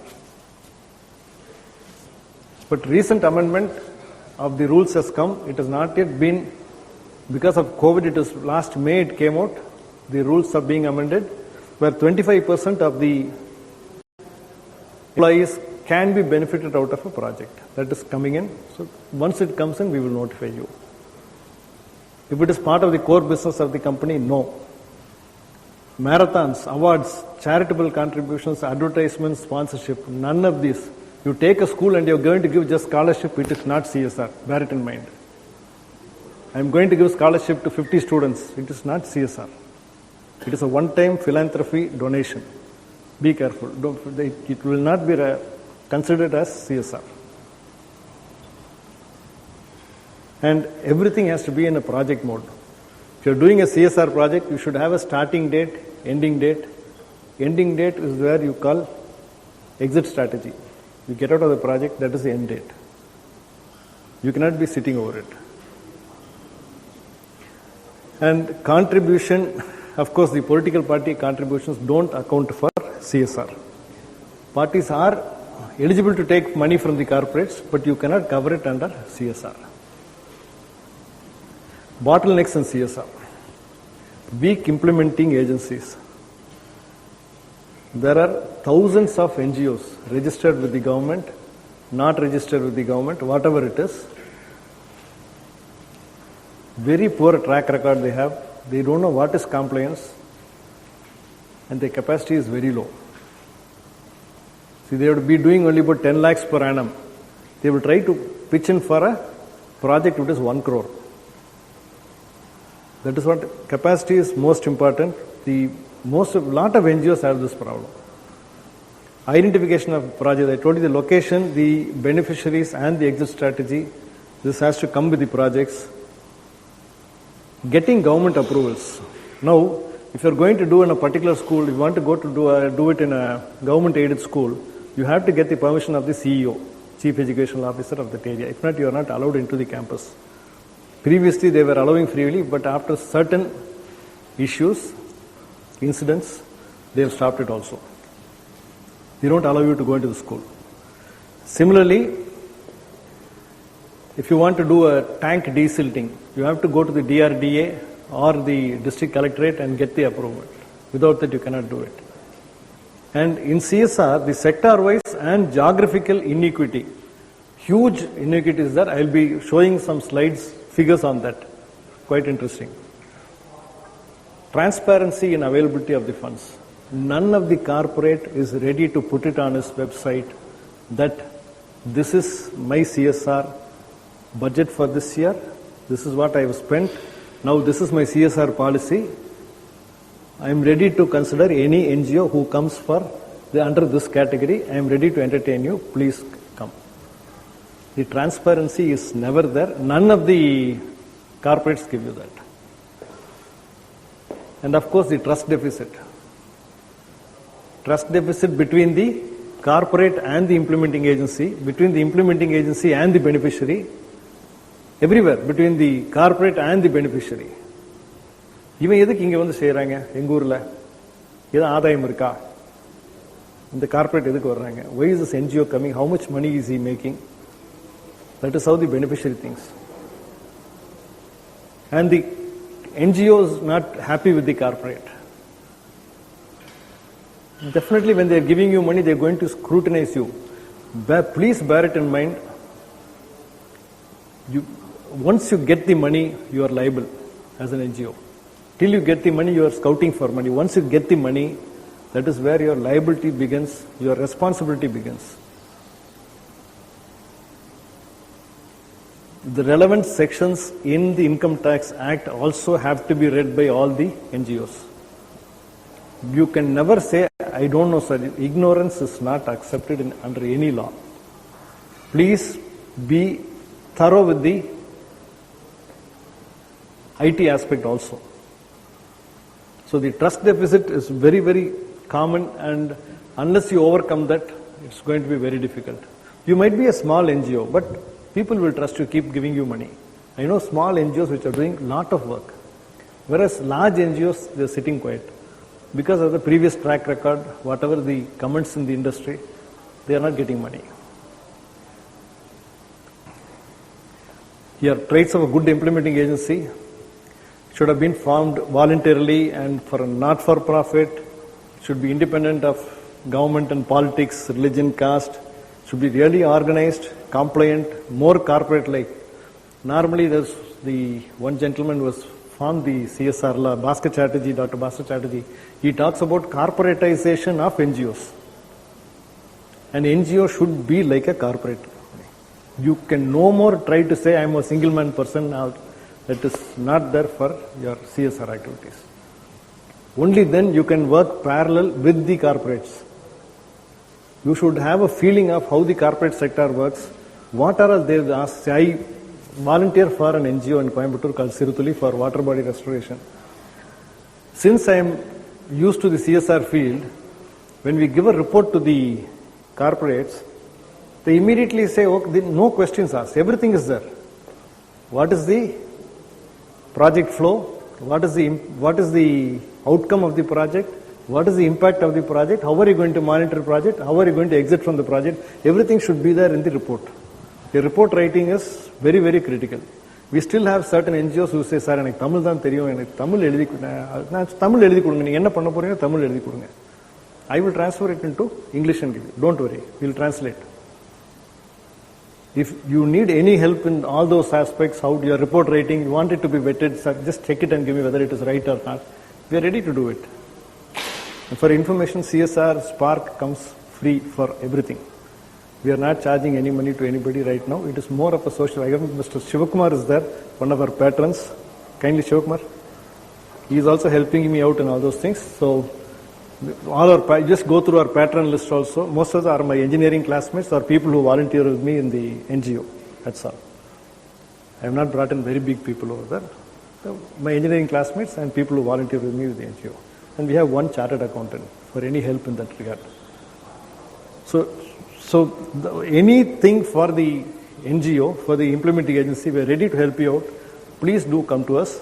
And you can visit unless you register in the website, you will not be able to see certain details. We'll also have a tracker who, see this event also I have sent a mail to whoever has registered in the website. I've sent a mail asking them to either view from their home itself or attend personally. Anybody who has registered in CSR Spark is here? A few of them are there, but most of them, yes, Vijay Kumar is there. Now, how will CSR help the corporate sector? It helps you in becoming a responsible corporate citizen. Stakeholder satisfaction, that is the shared value. All these you have it in mind when you're writing your project report as an NGO, as an implementing agency. You see how far you can help in all these things. You need to know only the project, you should know how to write the report also. How you are helping in the shared value, how are you helping them in increasing their brand reputation, customer loyalty. Somebody is happy with your CSR work you are doing over and over again, they will never go out of you. Your customers will be there. Your staff will be very happy, they will stick to you. They are working in the company not just for the salary, but for their satisfaction. Otherwise, individually, they may not be able to do certain things because he will be living in the proximity. He will tell you what are the requirements in the proximity. He will be a brand ambassador for your company in that society. It is a very big plus point for him. Then, of course, the shareholders, the banks are happy, the financial institutions over there, the shareholders are happy.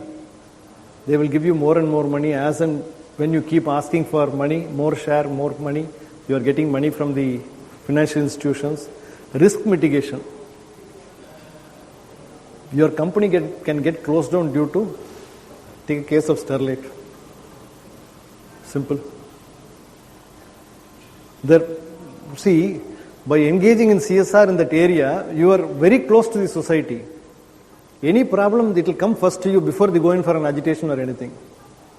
So risk mitigation, a very important factor. Of course, the resilience of the company is better, the sustainability of the company is better. These are all for the corporates. Now we'll get it into figures. All these I've taken from the website over there mentioned below. Please do visit this website. It is the National CSR portal.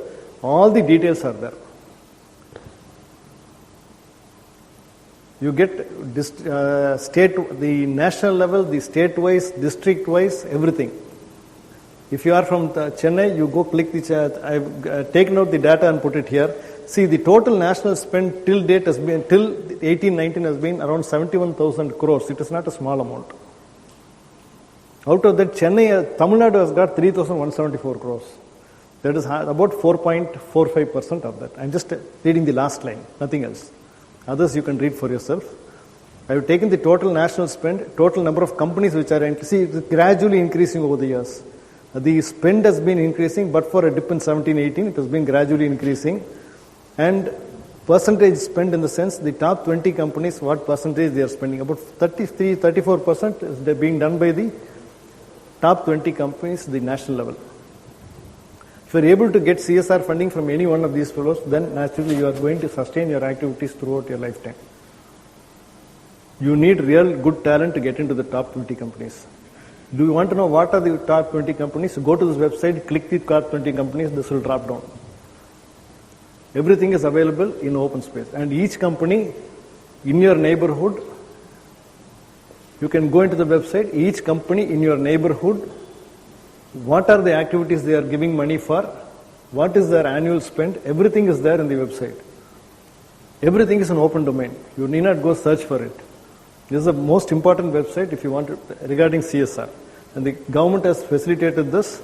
As far as Tamil Nadu, you can see 4.45% of the national spend on an overall basis.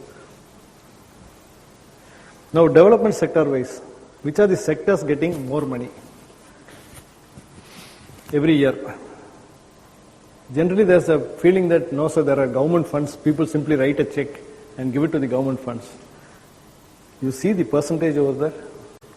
Very low. Most of the corporates are doing CSR on the ground. So the opportunities for the implementing agencies are very large, and you have to keep in tag with them, keep moving with them under all these things. Again, one more thing you see, agriculture is nowhere over there. Probably if agriculture had been included and the corporates have been going into agriculture support, this agitation could have been avoided, I think. The government should have taken the corporate sector help to help the agriculturists. Cold storages can be put up by agriculturists. But you can put cold storage and bring it into any one of the Schedule 7 activities, or you can bring it into one of the Sustainable Development Goals. But it is not mentioned explicitly in the Schedule 7. That is why people are not taking into agricultural activities. That is one thing which is missing. But all these data I have taken from the single site only, and I have put it across. Now, generally there is a feeling Maharashtra is getting so much money, Tamil Nadu is getting so much money, I am not getting money. The CSR spend will be proportional to your state GDP. You cannot expect to get more money than Tamil Nadu, cannot expect to get more money than Maharashtra. You see their GDP 26.57 lakh crores, whereas Tamil Nadu 16.64. They are second largest economy. Naturally, our outlay is proportionately, may not be proportionately less. Now, taking a percentage between these things, I have just put it to create some interest, nothing else. You see the last line, national thing, the total GDP is 193.91 crores. Only 1 year I have taken. The next year could have been good, could have been bad, that is done. But just for reference how to take this, it is about 0.06% of the GDP comes in as CSR funds. Maharashtra has been doing exceptionally well. They are getting 0.11%. Tamil Nadu is just on the border, 0.05%. Where I marked in red, these are not doing well. It is time they improve, get their act together, and try to get the money out. They are sleeping. They don't have good implementing agencies, or something is happening wrong over there. It has to be done. Tamil Nadu has got still a chance to go one step further, reach that 0.06 of the national level. You can bring it more. Now, why I went into CSR is, I retired from business, everything, and started volunteering at the NGO. We couldn't get money from anywhere. So it's a CSR, why don't we try that? Only then I came to know about CSR. My 15,000 crores annually is coming out. Why don't I get 100 crores for Coimbatore? Maybe a few 5 crores for the NGO. Even that NGO which I work, supposing we get 10 crores in a year, we cannot manage it. It's very difficult. Managing funds, getting the work done, giving the reporting, you have to naturally build your capacity, your staff-wise, everything. So be careful where you put your foot. So that is how I got into the CSR, did my CSR professional course, got certified by Ministry of Corporate Affairs. And after that, I thought you should not keep quiet. Then I caught hold of Shivkumar and a lot of my classmates, why don't you start a portal like this? So CSR Spark doesn't have a bank account even. No registration, nothing. It is just a portal. We come out to help you. Anytime you feel free to write to us. So this is the state of affairs. You can improve on all these things. Up to 0.11%. Now, how to get... I told you what was CSR. And up to the previous slide it was how we are faring. Now, what is the opportunity to improve? Who is to contribute to improve CSR in our region? The existing infrastructure we just discussed, Panchayati Raj system. How many people have heard of this Gram Sabha meetings happening 4 times a year? Has anybody participated in a Gram Sabha meeting? Good. At least one person, some of them have participated in Gram Sabha meetings. This is the root for our democracy, a Gram Sabha meeting. It is from where you get the requirement from the people of that community within that Gram. There are 4 Gram Sabha meetings, all on holidays, January 26th, May 1st, August 15th, October 2nd. Very easy to remember these dates. Every quarter you have one Gram Sabha meeting happening. Then NGO Darpan. How many have registered with NGO Darpan? Anybody who was registered with NGO Darpan so far, NGOs? 1%. How many are implementing agencies here, NGOs? Very few. Okay, good.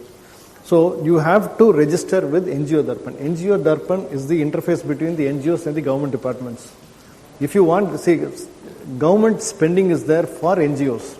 Through NGOs, they are trying to implement some social programs. About 23 government departments are participating in this NGO Darpan program. Once you register, you take your unique identification number. Only then you are eligible to get those funds. The third one is Aspirational Districts program, which comes under Madam also. She is the one from, it comes under NITSI. NGO Darpan comes under Niti Aayog. Aspirational District programs comes under Niti Aayog. And the last one, the state and district SDG cells, they also come under Niti Aayog. Niti Aayog, they are the torchbearers for the Sustainable Development Goals as far as the country is concerned. And the aspirational districts, 124 districts were selected throughout the country, which are really backward. And the government is putting special effort to bring up those districts. Out of that, see, total CSR spend in the aspirational districts is 304.5 crores. That itself is less. As percentage of the national spend, it is only 1.63% in the aspirational districts. That has to be improved. Number of aspirational districts with zero spend.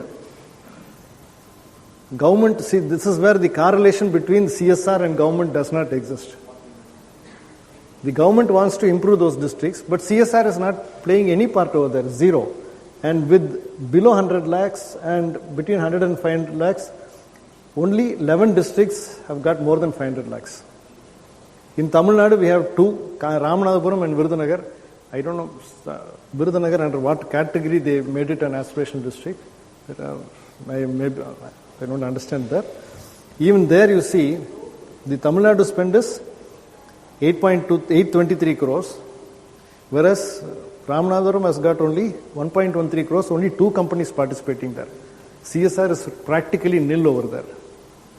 If CSR gets into it, the aspirational districts program also will get a thrust. That is one thing.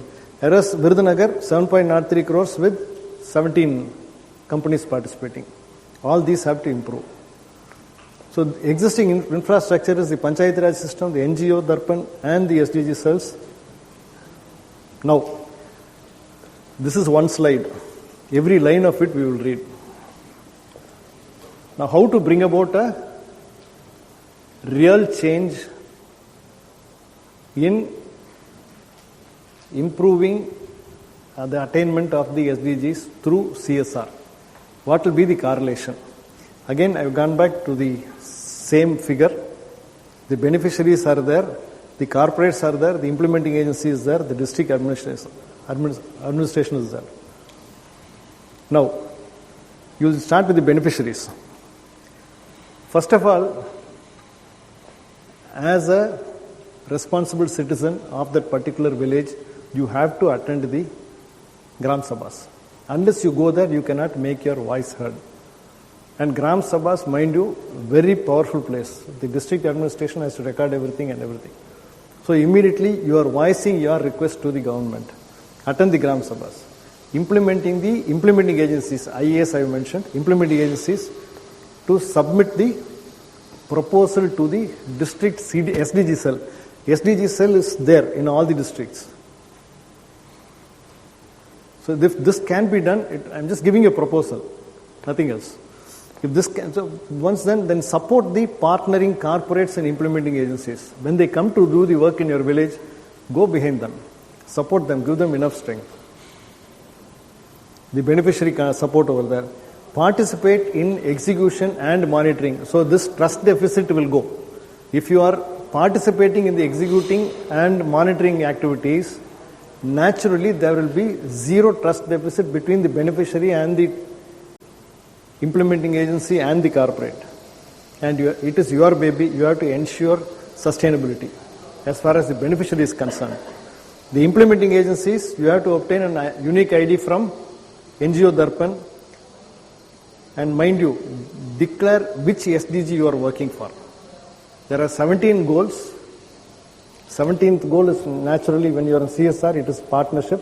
So your other 16 goals, you have to say where you are working for.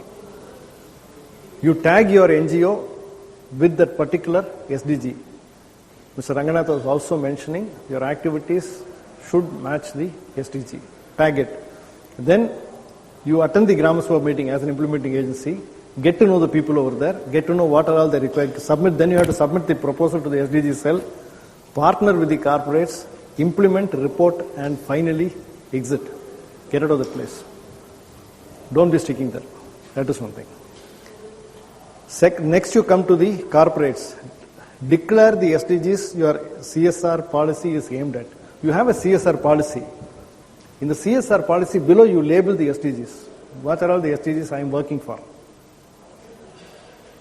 So when the implementing agency sees your report, he is able to identify, I have got some work over here, I am going to work with this corporate. Or when the corporate sees your implementing agency, he is again ready. I think I am delaying too much. Okay. And attend the Gram Sabha meetings optional. Identify the IAs with proposals submitted to the SDG cell. Partner with the implementing agency. Implement, monitor, report, and exit. Get out. This is what the corporates have to do. The district administration has a huge work to do. Build capacity at the SDG cell. Create online registration for corporates and IAs. Then record reports from Gram Sabhas. Create database of projects. So corporate wants, he can come here, select the project. And implementing agency wants, he can come there and select a project. Approve the partnerships, grant permissions, single window clearance for all the projects. That is one thing. Match reporting the SDG to the reporting to the SDG dashboard, which he will explain. Reward good partnerships, blacklist defaulters. Be very stern. You go to NGO Darpan site, you can find out there is a mention of the blacklisted NGOs. Be careful that your name doesn't come there. That is one thing. Replicate and scale up. That has to be done by the government. This is the suggestion being given by CSR Spark, and I hope certain things are taken up, but I don't have the lobbying power to go and give it to the government. Hopefully when I get a chance, I will try to do it. Till then, we'll be going through it. And any questions on this, I will answer after Madam takes over, finishes off. And of course, all this has come from great father of the nation. You have a lot of money, huge amount of money you have. What is necessary for you is yours. What is excess, you are only a trustee for that money. Simple, that is the meaning. You have to give it to the people concerned. So thank you very much for your patient hearing. And I hope that once Madam finishes, I will start with the thing. Thank you. Thank you, sir. Thanks a lot. I think you've very comprehensively covered all the policies, the SDGs and all that. May I now request Dr. Sujata to come onto the stage, please. Dr. Sujata is the SDG Associate, Government of Tamil Nadu, Honorary Director, Karuppa Institute of Development Initiative, KIDI. She is a doctorate in economics from social emphasis on women's empowerment, with special emphasis on women empowerment. Until recently, she has been working as a consultant with the State Planning Commission, Government of Tamil Nadu, for preparing the 12th 5-year plan. She worked with UNICEF Mumbai and Chennai as a consultant, and she has several publications to her name in the social development field. She has nearly 30 years of working in the development sector, in corporate, government and NGO sectors, and community-based organizations. May I now request Dr. Sujata to deliver her address on the theme, a review of SDGs, the decade of action, and opportunities for leveraging CSR activities.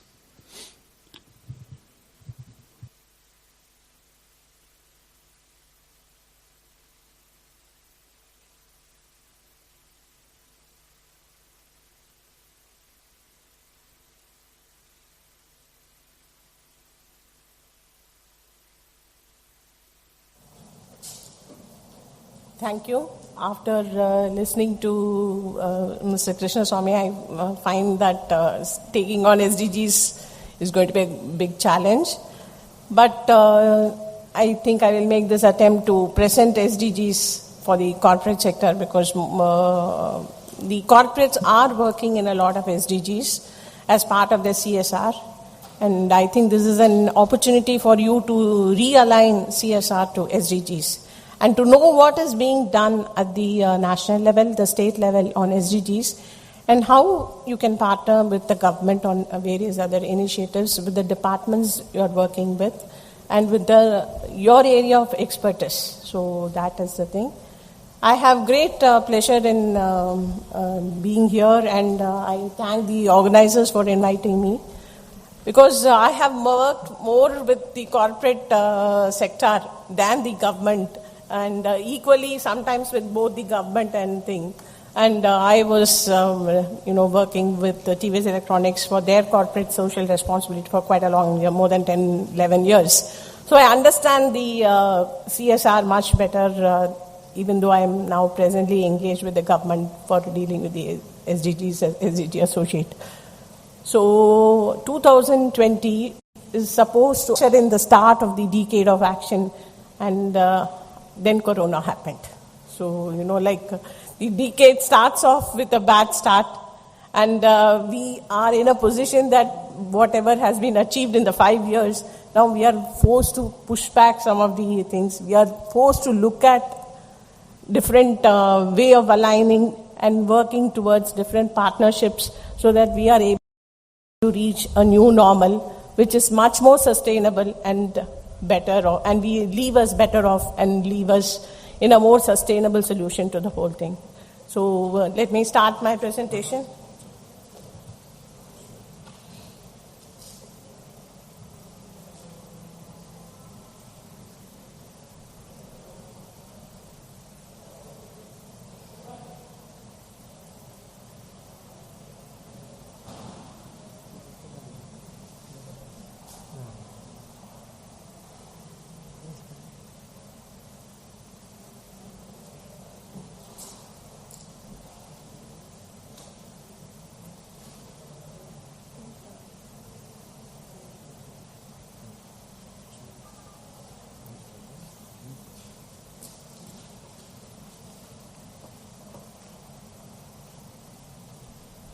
So SDGs CSR is a partnership for transformation, and let me go ahead with what we have been doing so far on SDGs, the Sustainable Development Goals. If you look at MDGs, the Millennium Development Goals that were happening before 2015, 12, and around 14, the Millennium Development Goals were thing. It was mostly guided by the government. It was something for the governments to achieve. We really did not have much say in how to go about it and what we had to do, and you could see that all the goals were for government action. Whether they could have the infant mortality rate, whether they could bring maternal mortality ratio to this level, and all those were mandates for the government. But now SDG is not like that. SDGs is requiring action from different players.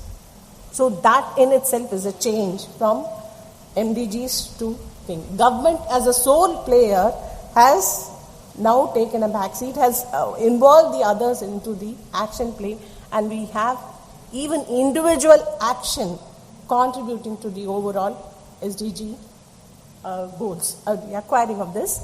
And basically, if you look at it, it's concentrated on the 5 P's we look at. The people. The people are the different people who are involved, the communities, the local areas that we are working, those are all part of the people. The planet, it's a sustainable earth. The whole universe is part of this whole package of sustainable development goals. Then prosperity. That's where our profits and how we would like to aspire for a better life, our aspirations, all that come, and we expect that economic growth, the trajectory of prosperity moves, and our country moves from this position to this position. Our GDP moves from this place to this place. Those are aspirational goals, and we would like to be included that. We have included that in the SDGs, and we would hope that the country achieves best move. We move from the developing nations to the developed nations. And Tamil Nadu has had set its benchmark at equally on par with the Southeast Asian countries. If you look at the Vision 2023 statement, this clearly says that Tamil Nadu will reach targets equivalent to the Southeast Asian tigers. and also the human development indicators, it will reach on par with the other developed countries. So that is the benchmark. It's stating for itself. The SDG allows you to set a benchmark for yourself. That's one particular advantage. MDGs allowed and gave you targets, but here it allows you to look at improving your own indicators. What is there? What is at present there? How we can improve on it? Then, when you look at prosperity, we look at peace. So, it is not islands of excellence. It's not islands of excellence and islands of development, but peaceful coexistence with nature, with people. Don't you bridge the inequalities in such a way that the development is more inclusive, more equity-oriented and egalitarian in nature. Then partnerships. As I said earlier, this is not government alone doing it, but it is in combination with committed individuals, committed people to a cause, and also with the corporates who are willing to spend, and with any other NGOs who are committed to a particular goal. So these are basically the MDGs and SDGs and the 5 Ps. So September 25th, 2015, these goals were adopted, and we would see that this is a partnership and a new sustainable development plan was evolved. We have 17 SDGs and we have associated 169 targets. Each goal has a target and which we are aspiring to achieve. Why should we do SDGs at all? Is it under our gambit? Why should we be part of this? We need to end poverty and hunger everywhere. We cannot have prosperity amidst, we not have a iniquitous situation. So we need to end poverty and hunger everywhere. Build peaceful societies. That is part of the mandate of a peaceful planet, the earth. To protect human rights. We cannot allow for violation of human rights and promote gender equality. This is a critical component because as long as women are not part of the development mainstream, we are actually foregoing 50% of the potential to reach the increase in the GDP. Empowerment of women and girls and ensure lasting protection of the planet and its natural resources. We often find that as development happens, we lose a lot of our natural resources. The flora and fauna are becoming endangered and create condition of sustainable economic growth. That is why we should do SDGs. And what is the agenda? What is the agenda for this? So it is from 2016 to 2030, and because nothing seemed to be happening in the 4 years, 2019 they said from 2020 let's go on this spree and make it to a decade of action. Let everyone align to these goals and targets and indicators, and let's move forward. And then we had the 17 goals, 169 thing, and the 230 indicators. And basically, it says no one is to be left behind. This is the guiding principle of the SDGs. You don't leave anyone out. Not one particular section of the society has to be left out, whether it's the marginalized communities, the vulnerable tribal groups, or even if there are poor people with socio-economically we do not leave them out. They are part of the development plan. We bring them into the fold. And they are universal in nature. And the 5 Ps, as I've been speaking about, the people, the planet, the prosperity, peace, and partnership. Everywhere there is a partnership. We are not at cross purposes. We work together. Whether the NGOs are there, the government is there, the corporates are there, we work together. See that ultimately we address the SDGs, the targets, and the indicators. So just to have a snapshot, what are the people, what are the goals addressing that? The first 5, 1, 2, 3, 4, 5. The 6, 7, 8, 9, 10, as we go down, I'll be explaining what the goals are mean. But if you look at it, all the 17 goals are distributed among these, the 5 P's. So we would see that looking at these, attaining of these goals, we will have the sustainable development achieved that is more in consonance with the 5 P's.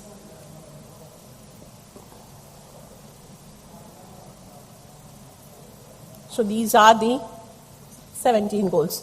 The first, end poverty. Second, zero hunger. Good health and well-being, which is now the goal in action. With the pandemic on, everybody is looking at the goal 3. But yet it has affected goal 1. We feel that goal 3 is very important, but goal 3 has actually impacted goal 1. We are finding more and more people out of jobs. We are finding people who are not able to sustain themselves. Migrants have returned to their home state. Industries have lost skilled labor because they have trained a lot of people, but due to the situation and for not able to manage during the lockdown, they have gone back. How do we retrain? These are issues that the industry and the corporate sector is facing now. And the fourth, the quality of education. Incidentally, there's one goal that was set to be achieved in 2020 that has to do with NEET, not the medical examination, which is often a cause of protest. But this NEET says not in education, employment or training. We are supposed to reduce it as much as possible. Any person should either be in the education or in employment or in skill training. You cannot have people who are nowhere else. It is then better for the economy, for the prosperity of the nation. So, we were supposed to eliminate by 2020, as per the SDG UN mandate, we are supposed to eliminate and bring it to reduce it as much as possible. But unfortunately, due to Corona, this is actually not looking achievable. Not in education, employment or training. This is one critical engagement that the countries were supposed to work on. But now it has taken a backseat because of the pandemic. Then the fifth, the gender equality. When you speak about gender equality, the representation in different bodies. Even in this meeting, I see very few women here. A lot of women are missing. Unreported cases of violence. Underrepresentation in various bodies. Do we make a constant and a conscious effort to include the women? Women always have an additional responsibility as a caregiver. An unwritten code that women have to take care of the family, manage the household. And it is entirely up to the initiative and the entire, people who have gone beyond the call of them to come to the public space and work beyond their families for a public or a social cause. We should be actually encouraging them because they are carrying a triple burden, double burden, and I really do not know what are the roles they manage. So the multitasking job of the women is actually taken for granted. Do we give women the space and representation in different bodies? Say that this seat is reserved for a woman. So that would make a lot of difference. Then sixth is clean water and sanitation. Water, we are in a state, actually it is water-starved state. It's like we have every time the rains fail, we are in a scarce situation. We are always calling out, we'll run out of water and like all the gory stories. And I think we even had water being transported. We had water trains. But every year we do have surplus amount of rains, but still we are not able to recharge water things. What are we doing enough? Are we doing enough? The sanitation component is another story. We have created now toilets. We have people with having household toilets, but still we find them going out in the open. Where is the behavior change thing? We think we have given them toilets, that means the thing is taken. What is the behavior change communication is successful? Are we able to change a generation to stop using the open spaces for as toilets? That makes a difference. And seventh, the energy, clean and green energy. The energy is now more towards renewable sources of energy, the solar, the wind. And particularly in a state like Tamil Nadu, we could harness a lot of solar energy. Whether our energy requirements can be met, the industry's requirements, the community, the local community's requirements could be met by the renewable sources of energy. And what is it we could do for the state in terms of that? And then this is with regard to decent work and economic growth. So most of you are working in this sector. You are working, the corporates work in creating jobs, creating economic opportunities for people. So are you creating inclusive? Are you able to include the differently abled, those people? Those are the type of things you will have to look at when you look at the challenges remain there. And then the next is the infrastructure, industry, and the infrastructure, industry, and innovation. It's a very critical thing. Innovation. Most of you are very good in adopting technologies to suit your industries.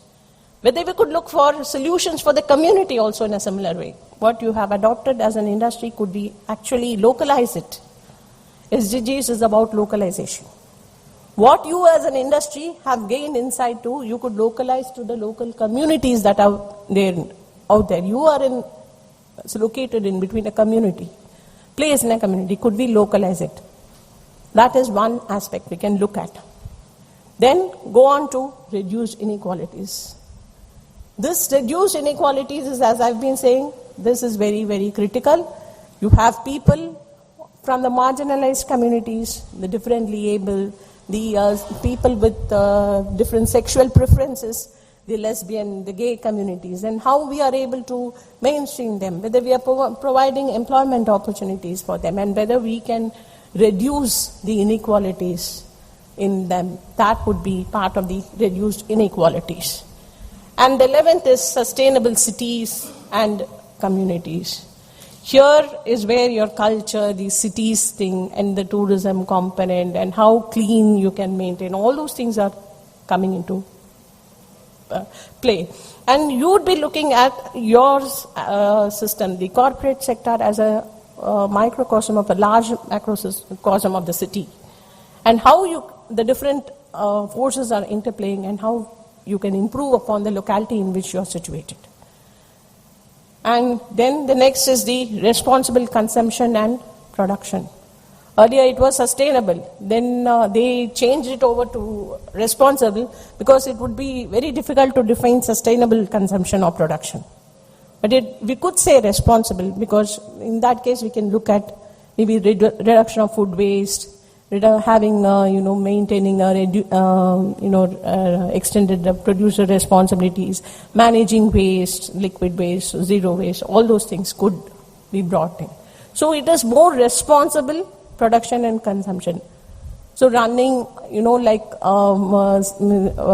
having an outlet where you pick up your company's waste. You do recycling and reuse of water and all within your campuses. You have an eco-friendly campus. All those things are part of the responsible consumption and production.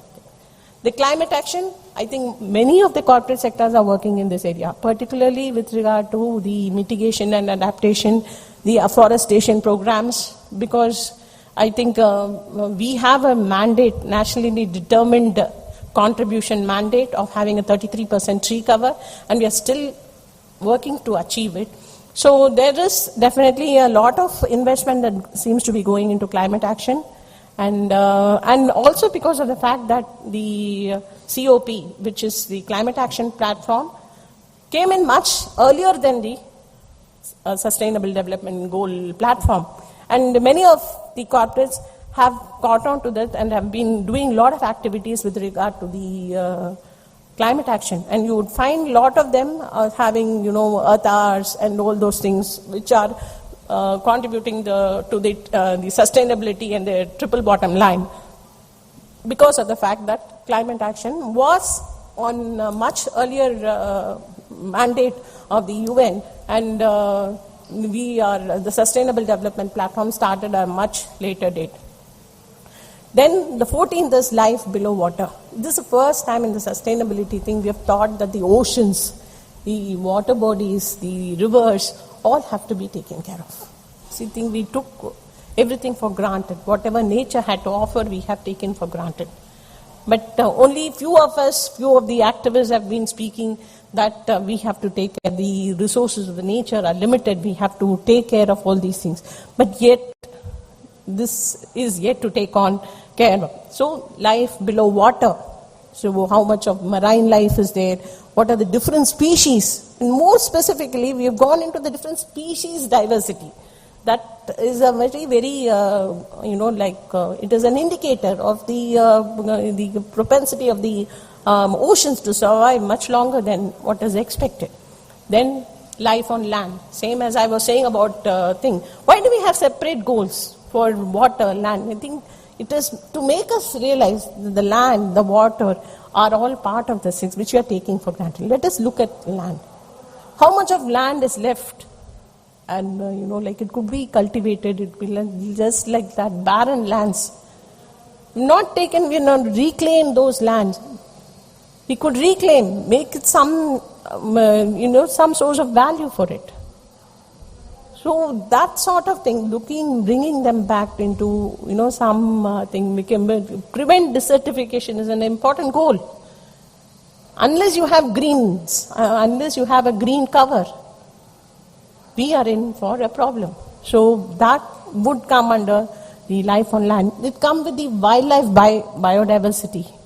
The flora, different flora and fauna that is there in here. What is the genetic diversity of a thing? We seem to have forgotten some of the plants.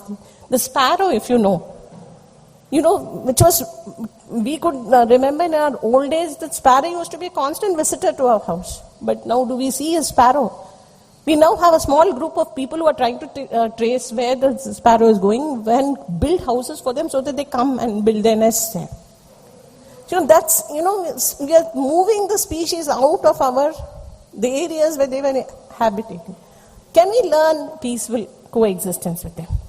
Can we give them a space and learn to coexist with the different biodiversity species? What are the people biodiversity registers being created at the community level? What are the different species available? And how it is moving out with some of these new plants and things we keep and bringing it in, invasive species are there. But what the local species are there? How we can protect those species?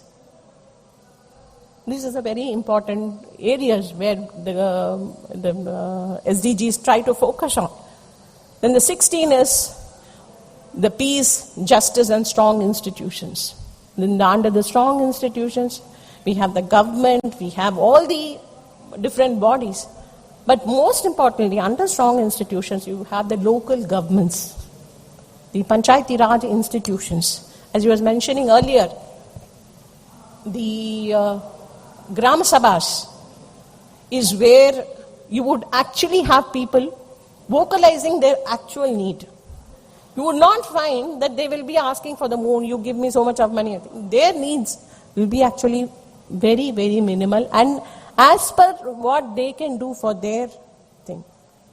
So those sort of things, if you can work with the community at the local level, then a strong institutional partnership, the next 17th part, where you are able to actually build a good partnership is established.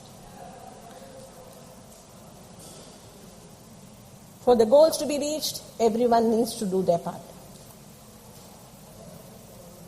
So all of us are there, so let's work on it. So the 2030 Agenda for Sustainable builds on the Millennium Goals, but they are different.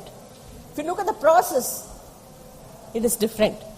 In 3 years, to evolve the 17 goals, there was a participatory process there. There were people who were engaged, the civil society organizations were there, the NGOs were there, the UN agencies were there, the corporates were there, big, huge multinational corporations were there, and who worked on defining these goals and coming of it. They had working groups. And based on that, they came with this agenda. So the entire process itself is a participatory process. The evolution is a participatory process. The structure, that is different. And then the scope, they differ in the scope too. And you find that it has a broad scope. It allows for redefining, tweaking it in such a way so that you are able to define it for your own state in a separate way. See, if you find that the national indicative framework also is different, and slightly every state has tweaked it to their own interests. So, I'm just going into some of the targets that we sought to achieve by 2020. And as I said, that many of these targets would be very, very difficult to achieve. And there are 12 biodiversity-related targets which have really gone for a toss because of the fact pollution due to COVID-related thing has definitely gone up, endangering a lot of lives. And some other 7 related goals. So all these have to be achieved by 2020, and now it has been set back. There has been a setback. Why should India be part of this SDG thing? Should we actually have signed it? We have signed the document saying that we'll be part of this process. Why should we have signed it? Because we are the 7th largest country. If we don't do it, the world doesn't achieve it. We are the 7th largest country, we have to do it. And second most populous country. After China, we are there. We have to work on it. So nearly a third of the world's population is below poverty line, and it belongs to us. So if it has to be a more equal and a more sustainable planet, we definitely need to go. And chronic malnutrition is still having it. And you will be surprised that Tamil Nadu, which started the midday meal scheme with the nutrition, we are still having problems in certain pockets, not able to achieve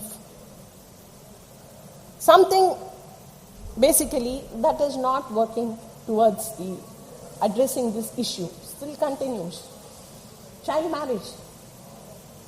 Under 18 marriages are still happening. 1/3 of the marriages that happen in the world are happening in India, and it's still happening in Tamil Nadu too, in certain pockets. Not as if Tamil Nadu is developed enough and we don't have it here. We are having.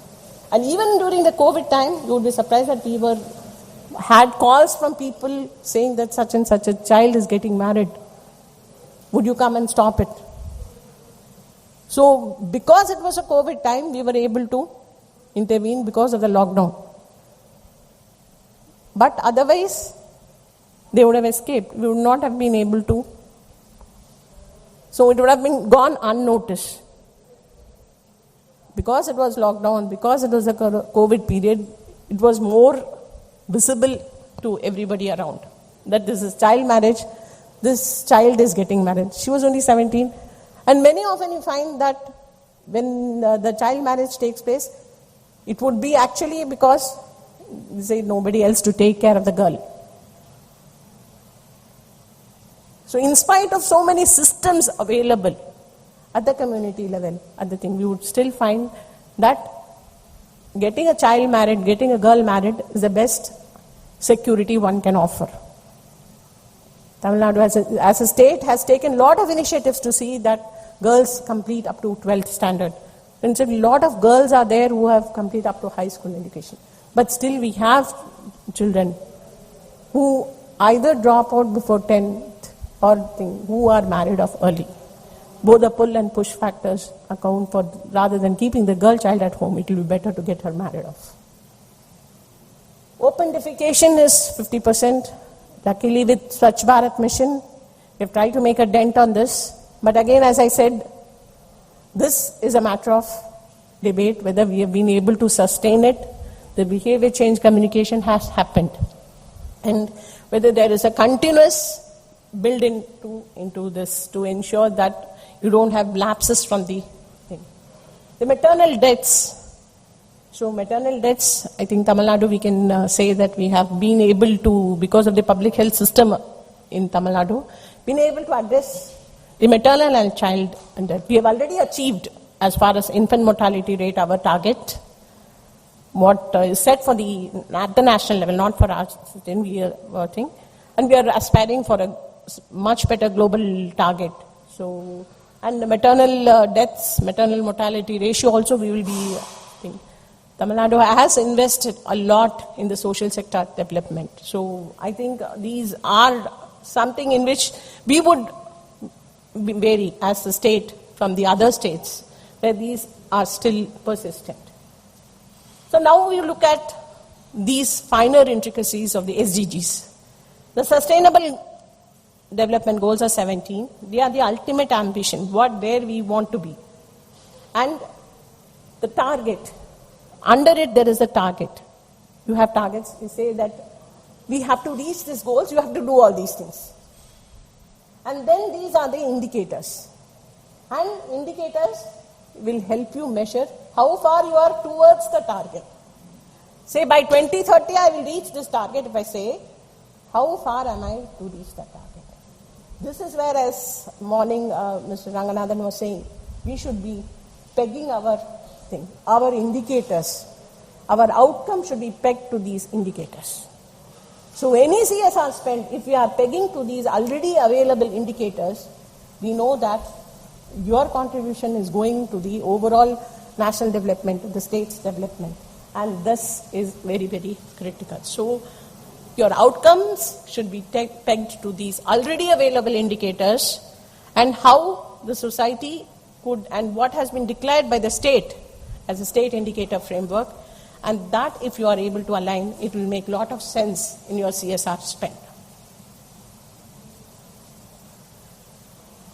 So 15 years, it was given to us 10 over, 11 over in fact.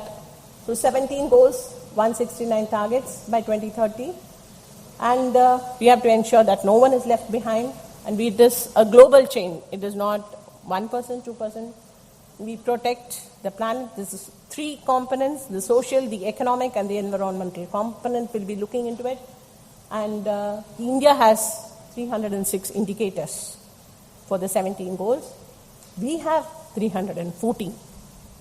Our state feels that we need some more indicators. We have brought in more indicators. What is it in SDGs that was not there in MDGs? It is this flexibility to include more and see that your state or your country can develop more.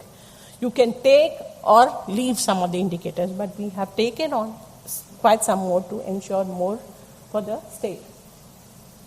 So, how are these indicators? So 17 goals, how are these indicators? You will find that 70% is not by household surveys and are actually implementation. The government implements various programs and all this.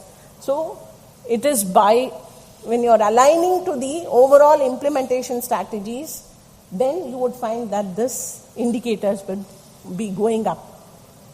So this is more critical in terms of your CSR spend. So each goal, just to give an idea how it goes about.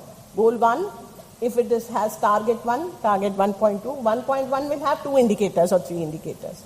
1.2 will have 1. It is how that is made. The entire, I'm saying just this is I've given with reference to one goal, but it is how the entire goal for the 17 goals it goes like that.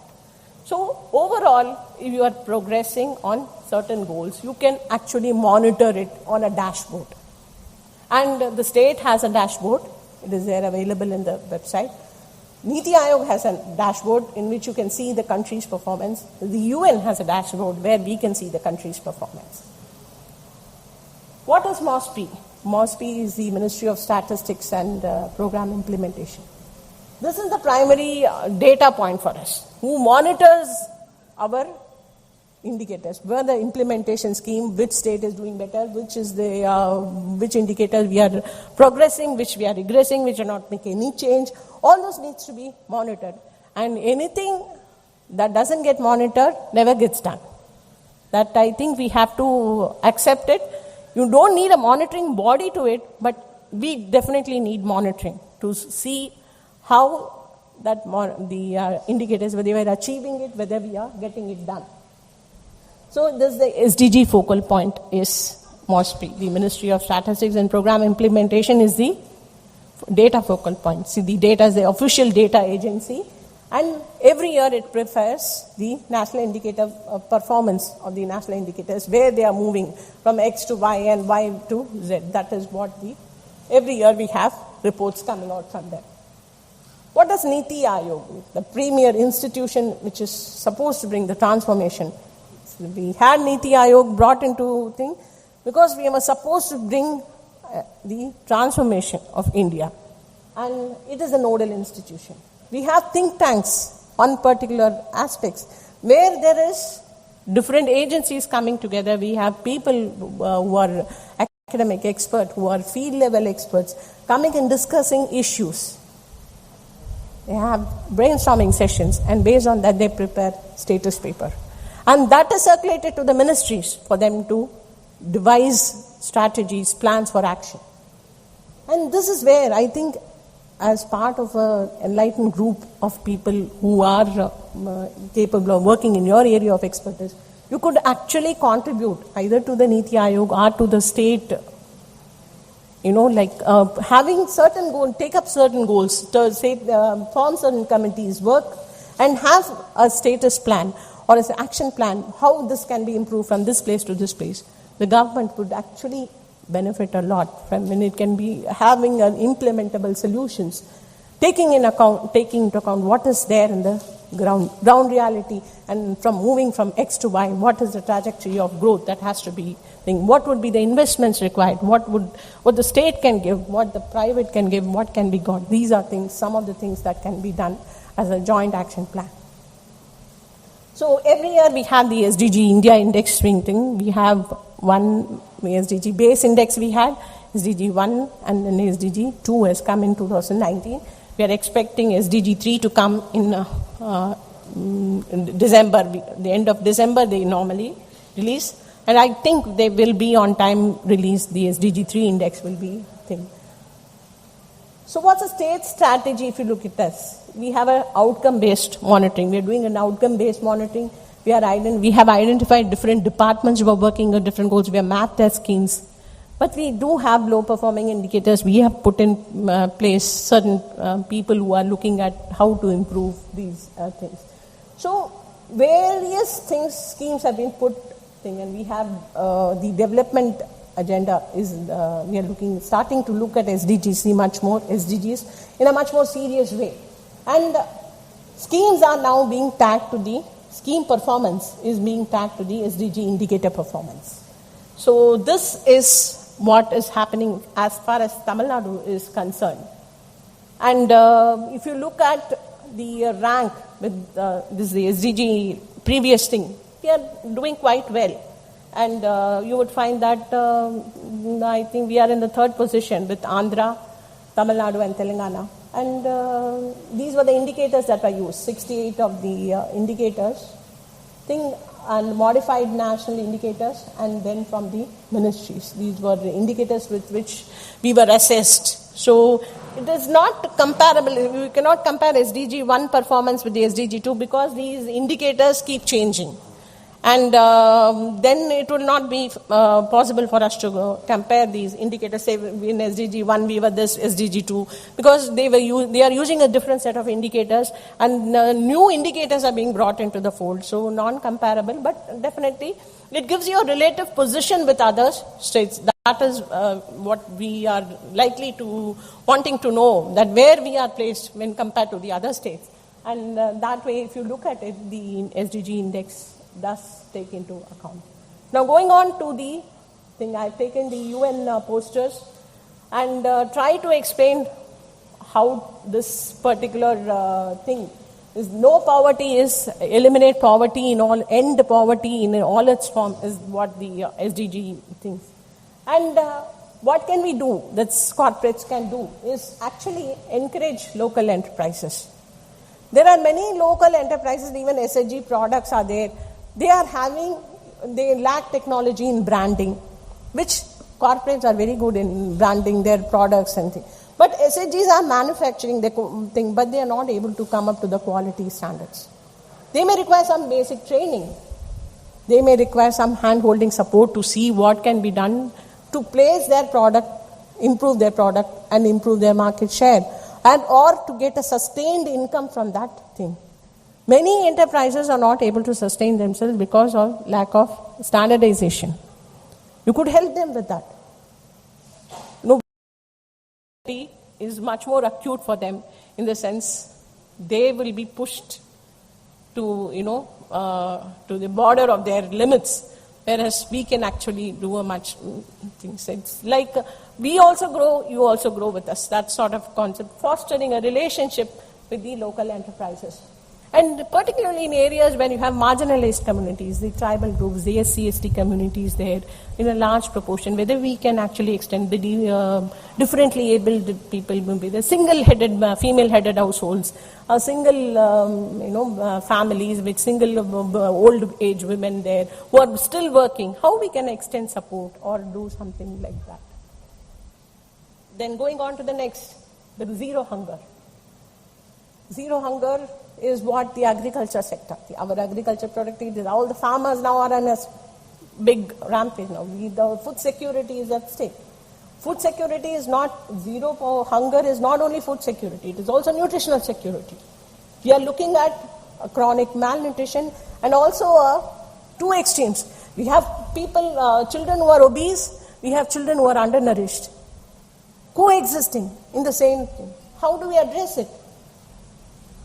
These are two extremes, ends of a spectrum. And any one policy is not going to address both these things. So what is a diet pattern? What is the nutritional requirements?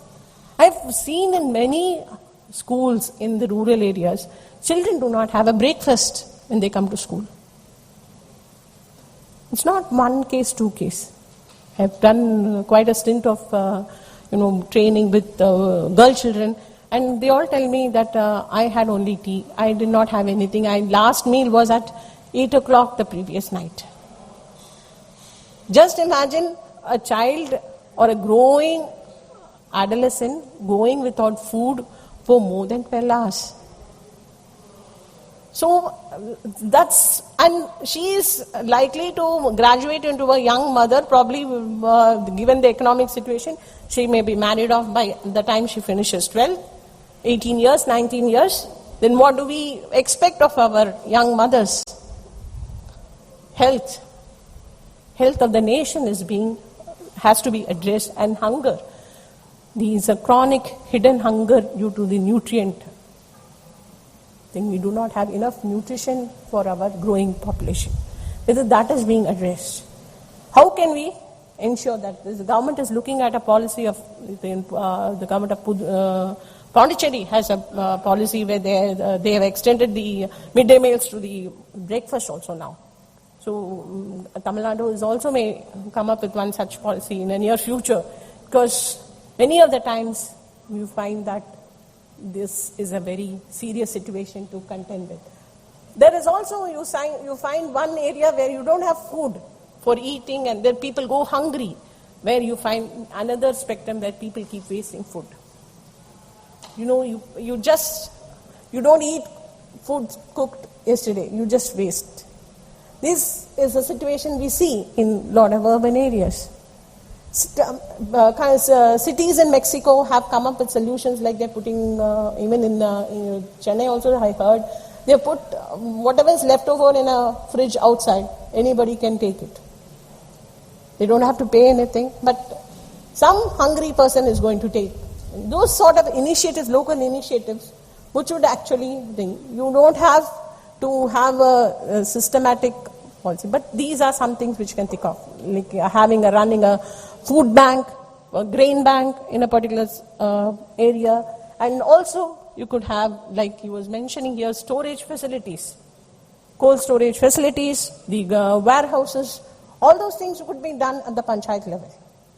If you are there in that area, the panchayat is your adjoining area, you could actually saying that instead of a farmer selling it at a low price, you could offer, a warehouse. You could build it out of your thing and offer him to in a sustainable model. How to run it? You can give it to a farmer's enterprise group to run this.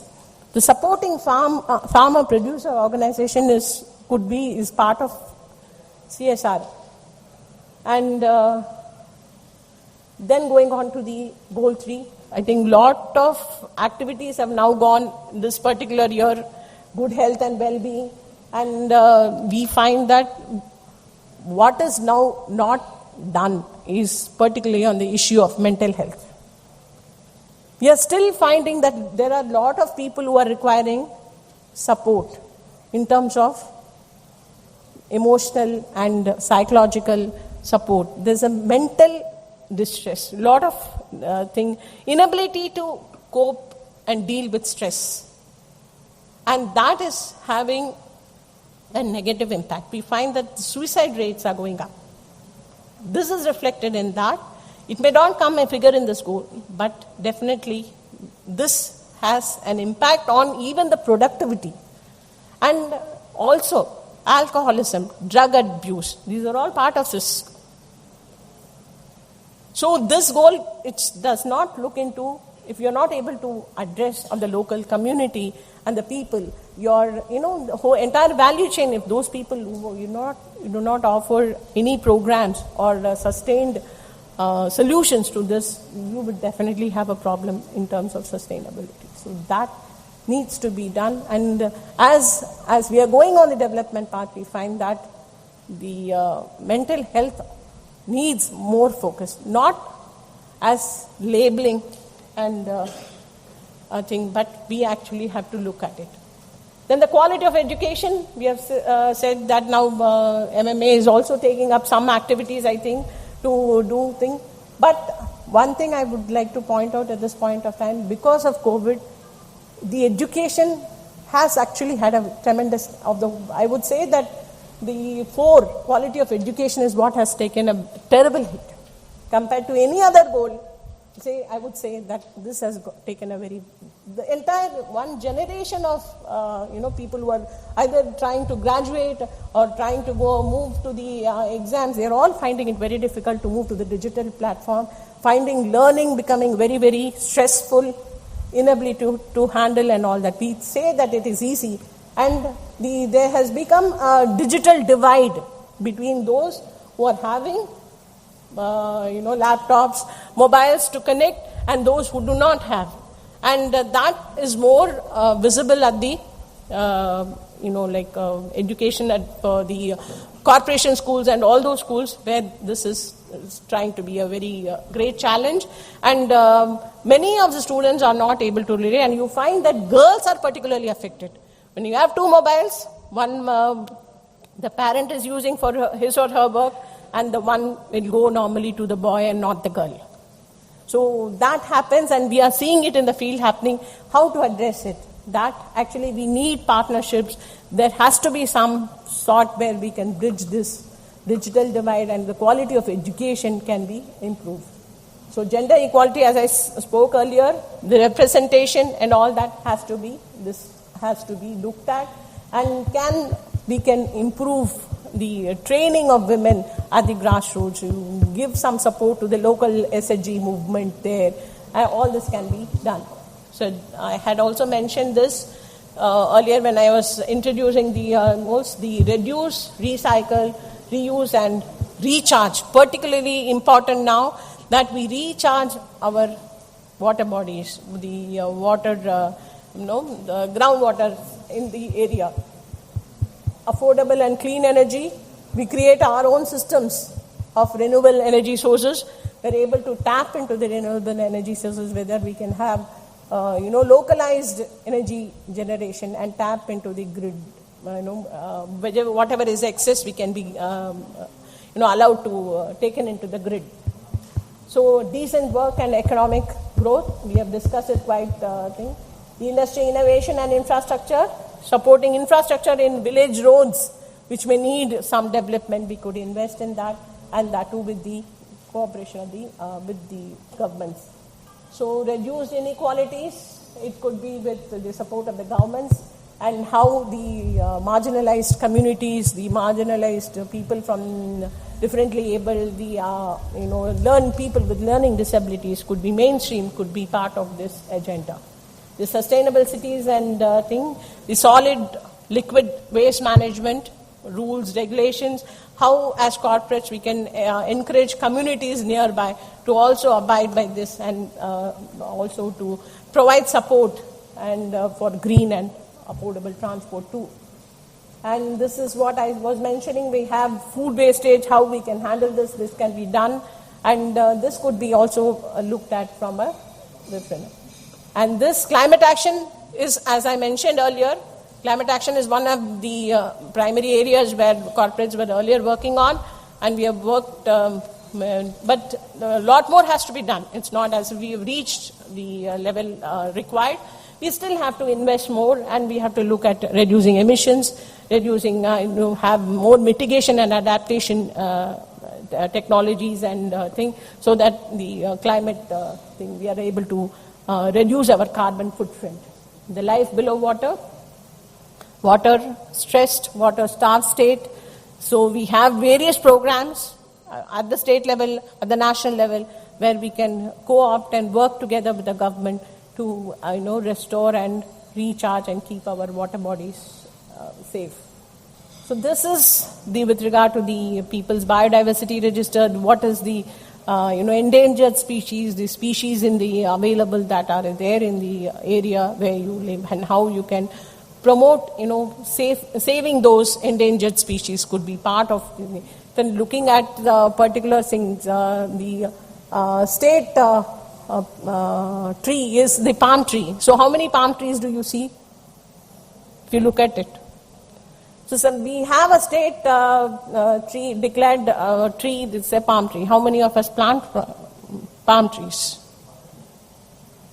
So those are we have very few areas have things, and across if you look at the mangroves, and all those things have actually they were supposed to be along the Adayar and Kuvam. We were supposed to have smaller variety of mangroves to be present here, but we still think that this is only the Pichavaram area we had the mangroves. But there were, because Madras became urbanized much earlier than other areas, we have lost a lot of it much earlier than the others.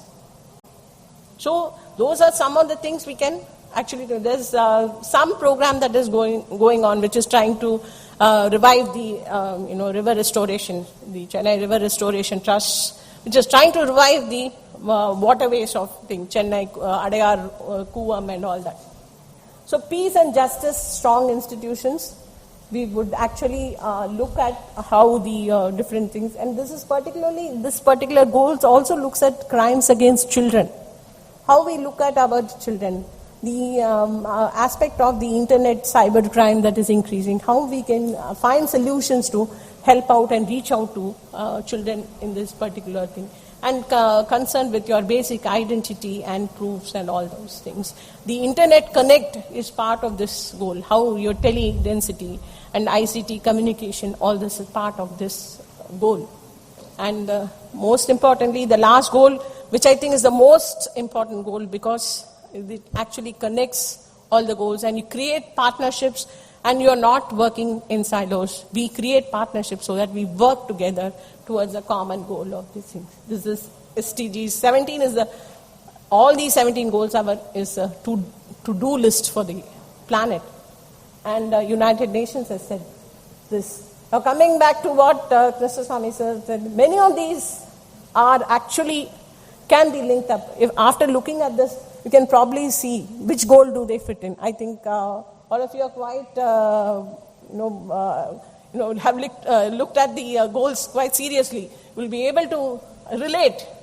Are they related or not? Yes. So, can we have an SDG and CSR connect? Yes. That I think is ultimately the objective. of this whole meeting. And because these are part of the already existing mandate for CSR spend, and SDG is something that has come out new, that is aligned with the UN goals and the national goals, the state goals, and achieve what. This is at the UN. I'm speaking about the UN level. Now look at the grassroots level, where the localities where you're, the Gram Panchayat Development People's Plan. There's a huge plan that is the government of India is promoting, where you are part. He said, attend the Grama Sabhas where you are based. This actually will help.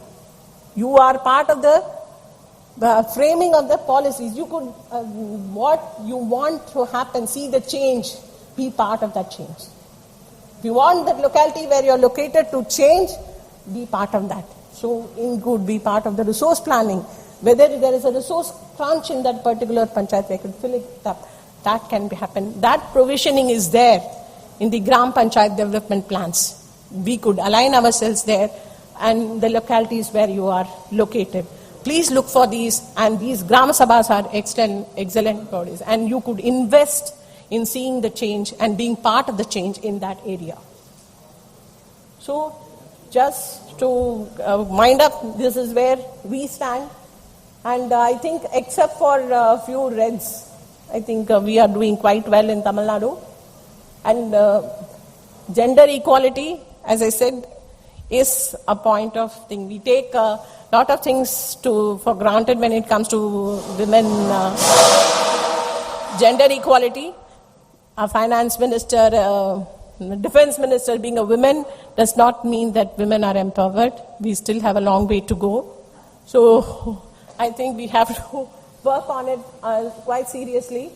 And that is what I would like to say. And we need to hold on to this concept, work towards it, and we are all in this together. We cannot make it or do it alone.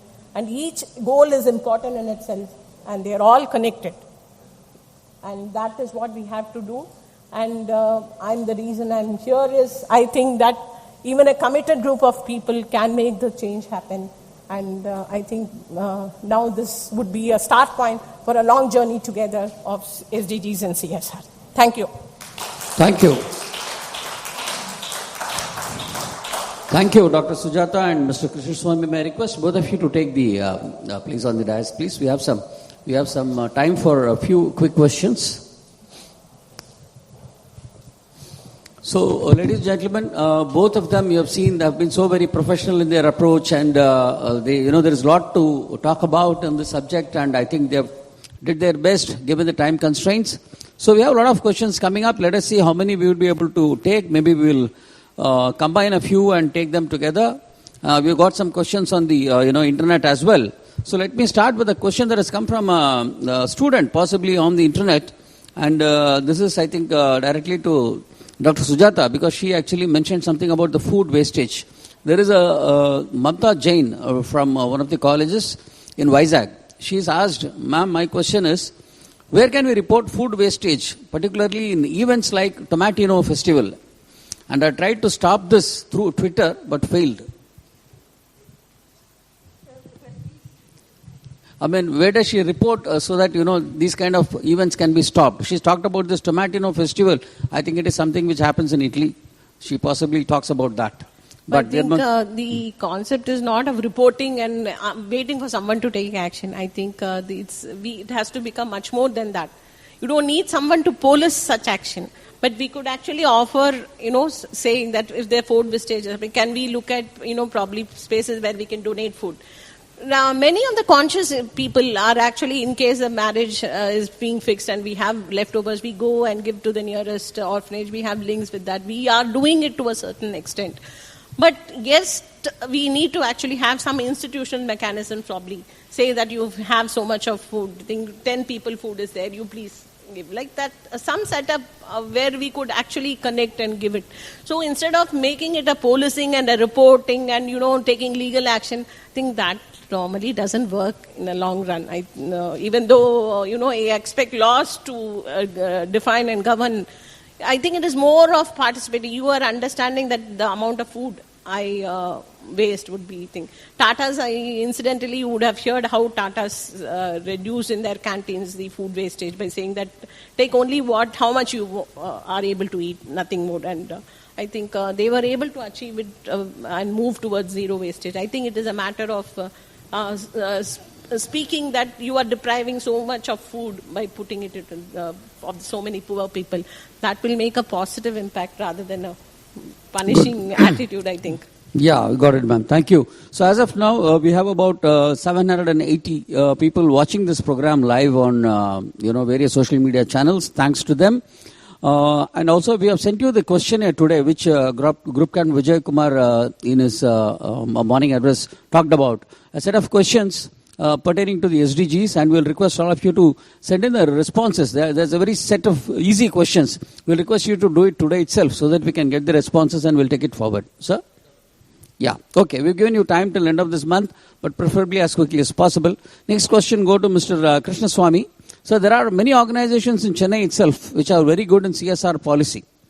One organization, Mr. Venkatesh has named is Sundaram Fastness. So will ESG compliance not improve CSR? That's his question. Pardon? ESG compliance. ESG compliance. Will it improve the CSR? ESG compliance will definitely improve CSR. ESG is nothing but environment, social governance. So there are companies which follow this policy of ESG. And recently, I think Kotak Mahindra has come out with ESG bonds also, something like that. So ESG compliance will definitely improve CSR straight away. Right, sir. Thank you. We take that. And one question from Mr. Ramesh. So we are a service organization. See, that is where you should be smart enough to choose your indicators. Which indicator you are going to measure? My comment.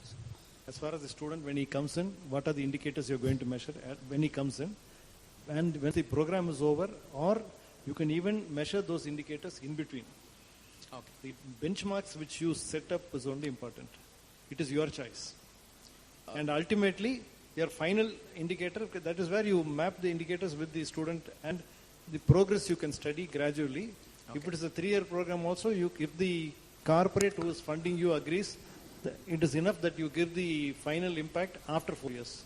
It is between you and the corporate who is funding you.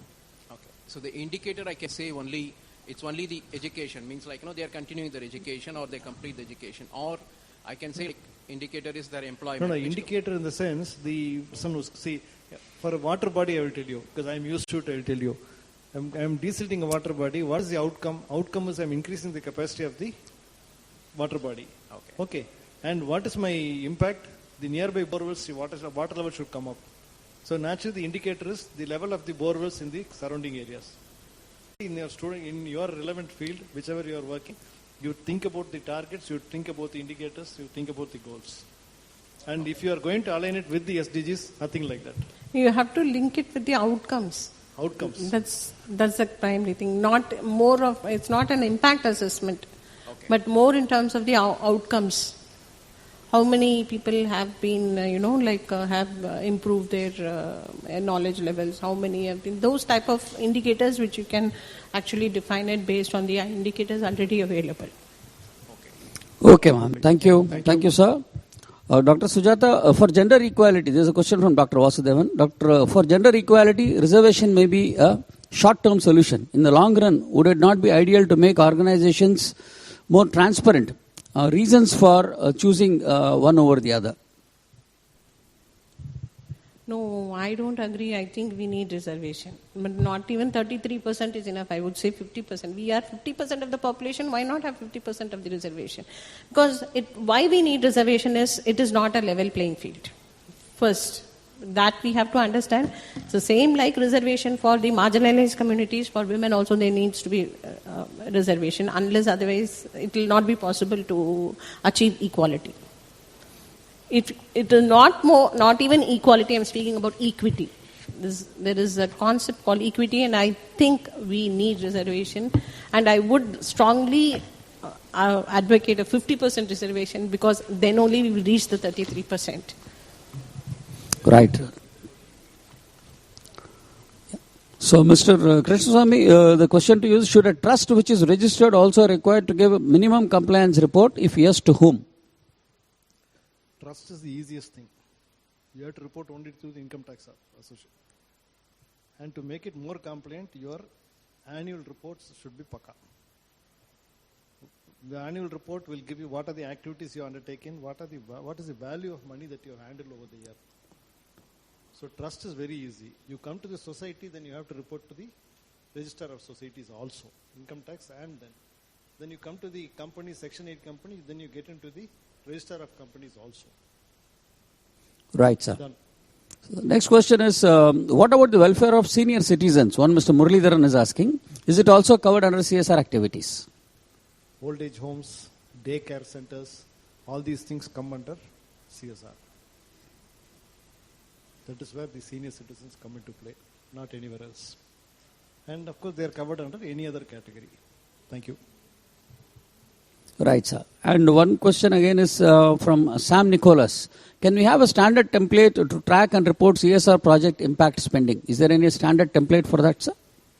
There cannot be any standard template, Sam. It's basically project-wise it will vary.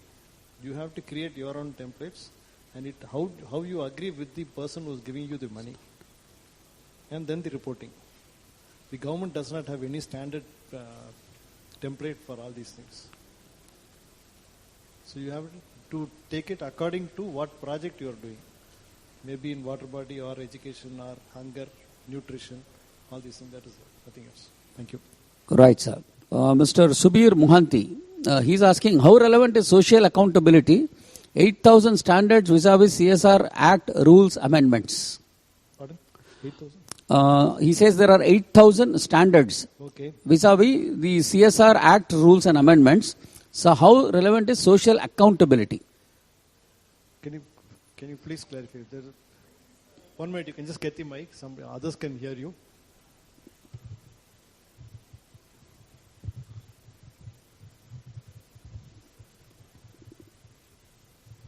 There is a social accountability standard, that is international standard. Okay. That is called SA 8000. So how relevant is that standard now after the amendment of, because it is old standard. It was done sometime in 2003, 2004. It is an international standard, Social Accountability International. And corporates, they follow this standard. So now after this amendment, what was done, the Act was in 2013 and now it is amended now. How relevant is that? Whether it will hold good? See, social accountability and social return on investment, a lot of other things are there which come along with CSR activity. Any activity for the sake. You take a company, corporate working also, all these things will come into place. So the amendment of the Act or the Act as such will not have any impact on such things. Only thing, how you are viewing the Act, how you are viewing the amendment, that is there. Your social accountability can be traced based on your activities. It is independent of the Act as such. As per the Act, you are doing some activities. How social accountable you are, that is the crux of the question. I don't think you are clear enough. No, I am very clear, sir. I am very clear. You're so clear now, yeah, I am very clear. No, so now whether now that... Whether I answered you properly, I don't know. That's what. No, it's actually it's not clear. Because now there is a standard. It is an international standard. No, unfortunately, I am not familiar with the social accounting standards. That's a separate topic on its own. We have social accounting standards. SAN India is there. A lot of people have social return on investment. Some corporates ask for social return on investments. NGOs, be careful. Every money spent, how much does it impact individuals? That is all. So that is also there. So this is totally different topic, sir. Thank you. Thank you. Thank you, sir. We'll have just last question for the day before we move for lunch. I think either of you can take this question. It says that NGOs who implement the projects at the ground level have a feeling that the government agencies at the Panchayat Raj level or the urban bodies like the block and ward levels are not very much conversant with these CSR procedures and SDGs. Is there any attempt to educate them on this? See, this is what I suggested in my last but one slide. Okay? The SDGs have to be taken to the Panchayat Raj level. SDGs have to go into the corporates. It has to go into the implementing agencies. Unless you do that, we are not going anywhere. then this will be the sort of a V-shot of development be happening. These people will be working in a different lane, the others in a different lane. It will be very difficult for the SDG dashboard also to update such activities. Thank you. So to add on to what he says is the government is taking efforts for localization of SDGs. It is giving training, has started working on it, to giving training to the departments who are dealing with SDGs at the next level with the urban local bodies thing. But the thing is, Panchayat Raj institutions, we have had only recent elections happened in probably October, November, and we have had the corona fallout. So I think that time for training and all is now, I think we are now starting again to, start working on the thing. And all the panchayats were earlier involved with COVID related work.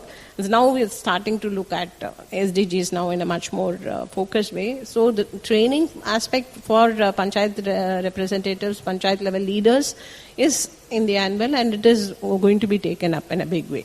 So that SDGs, then they will be aligned to the SDG goals. Panchayats will become, and also the government of India is also looking at the SDG level localization, and the mandate is there. So I think it will happen, and whatever delays have happened will be hopefully rectified soon.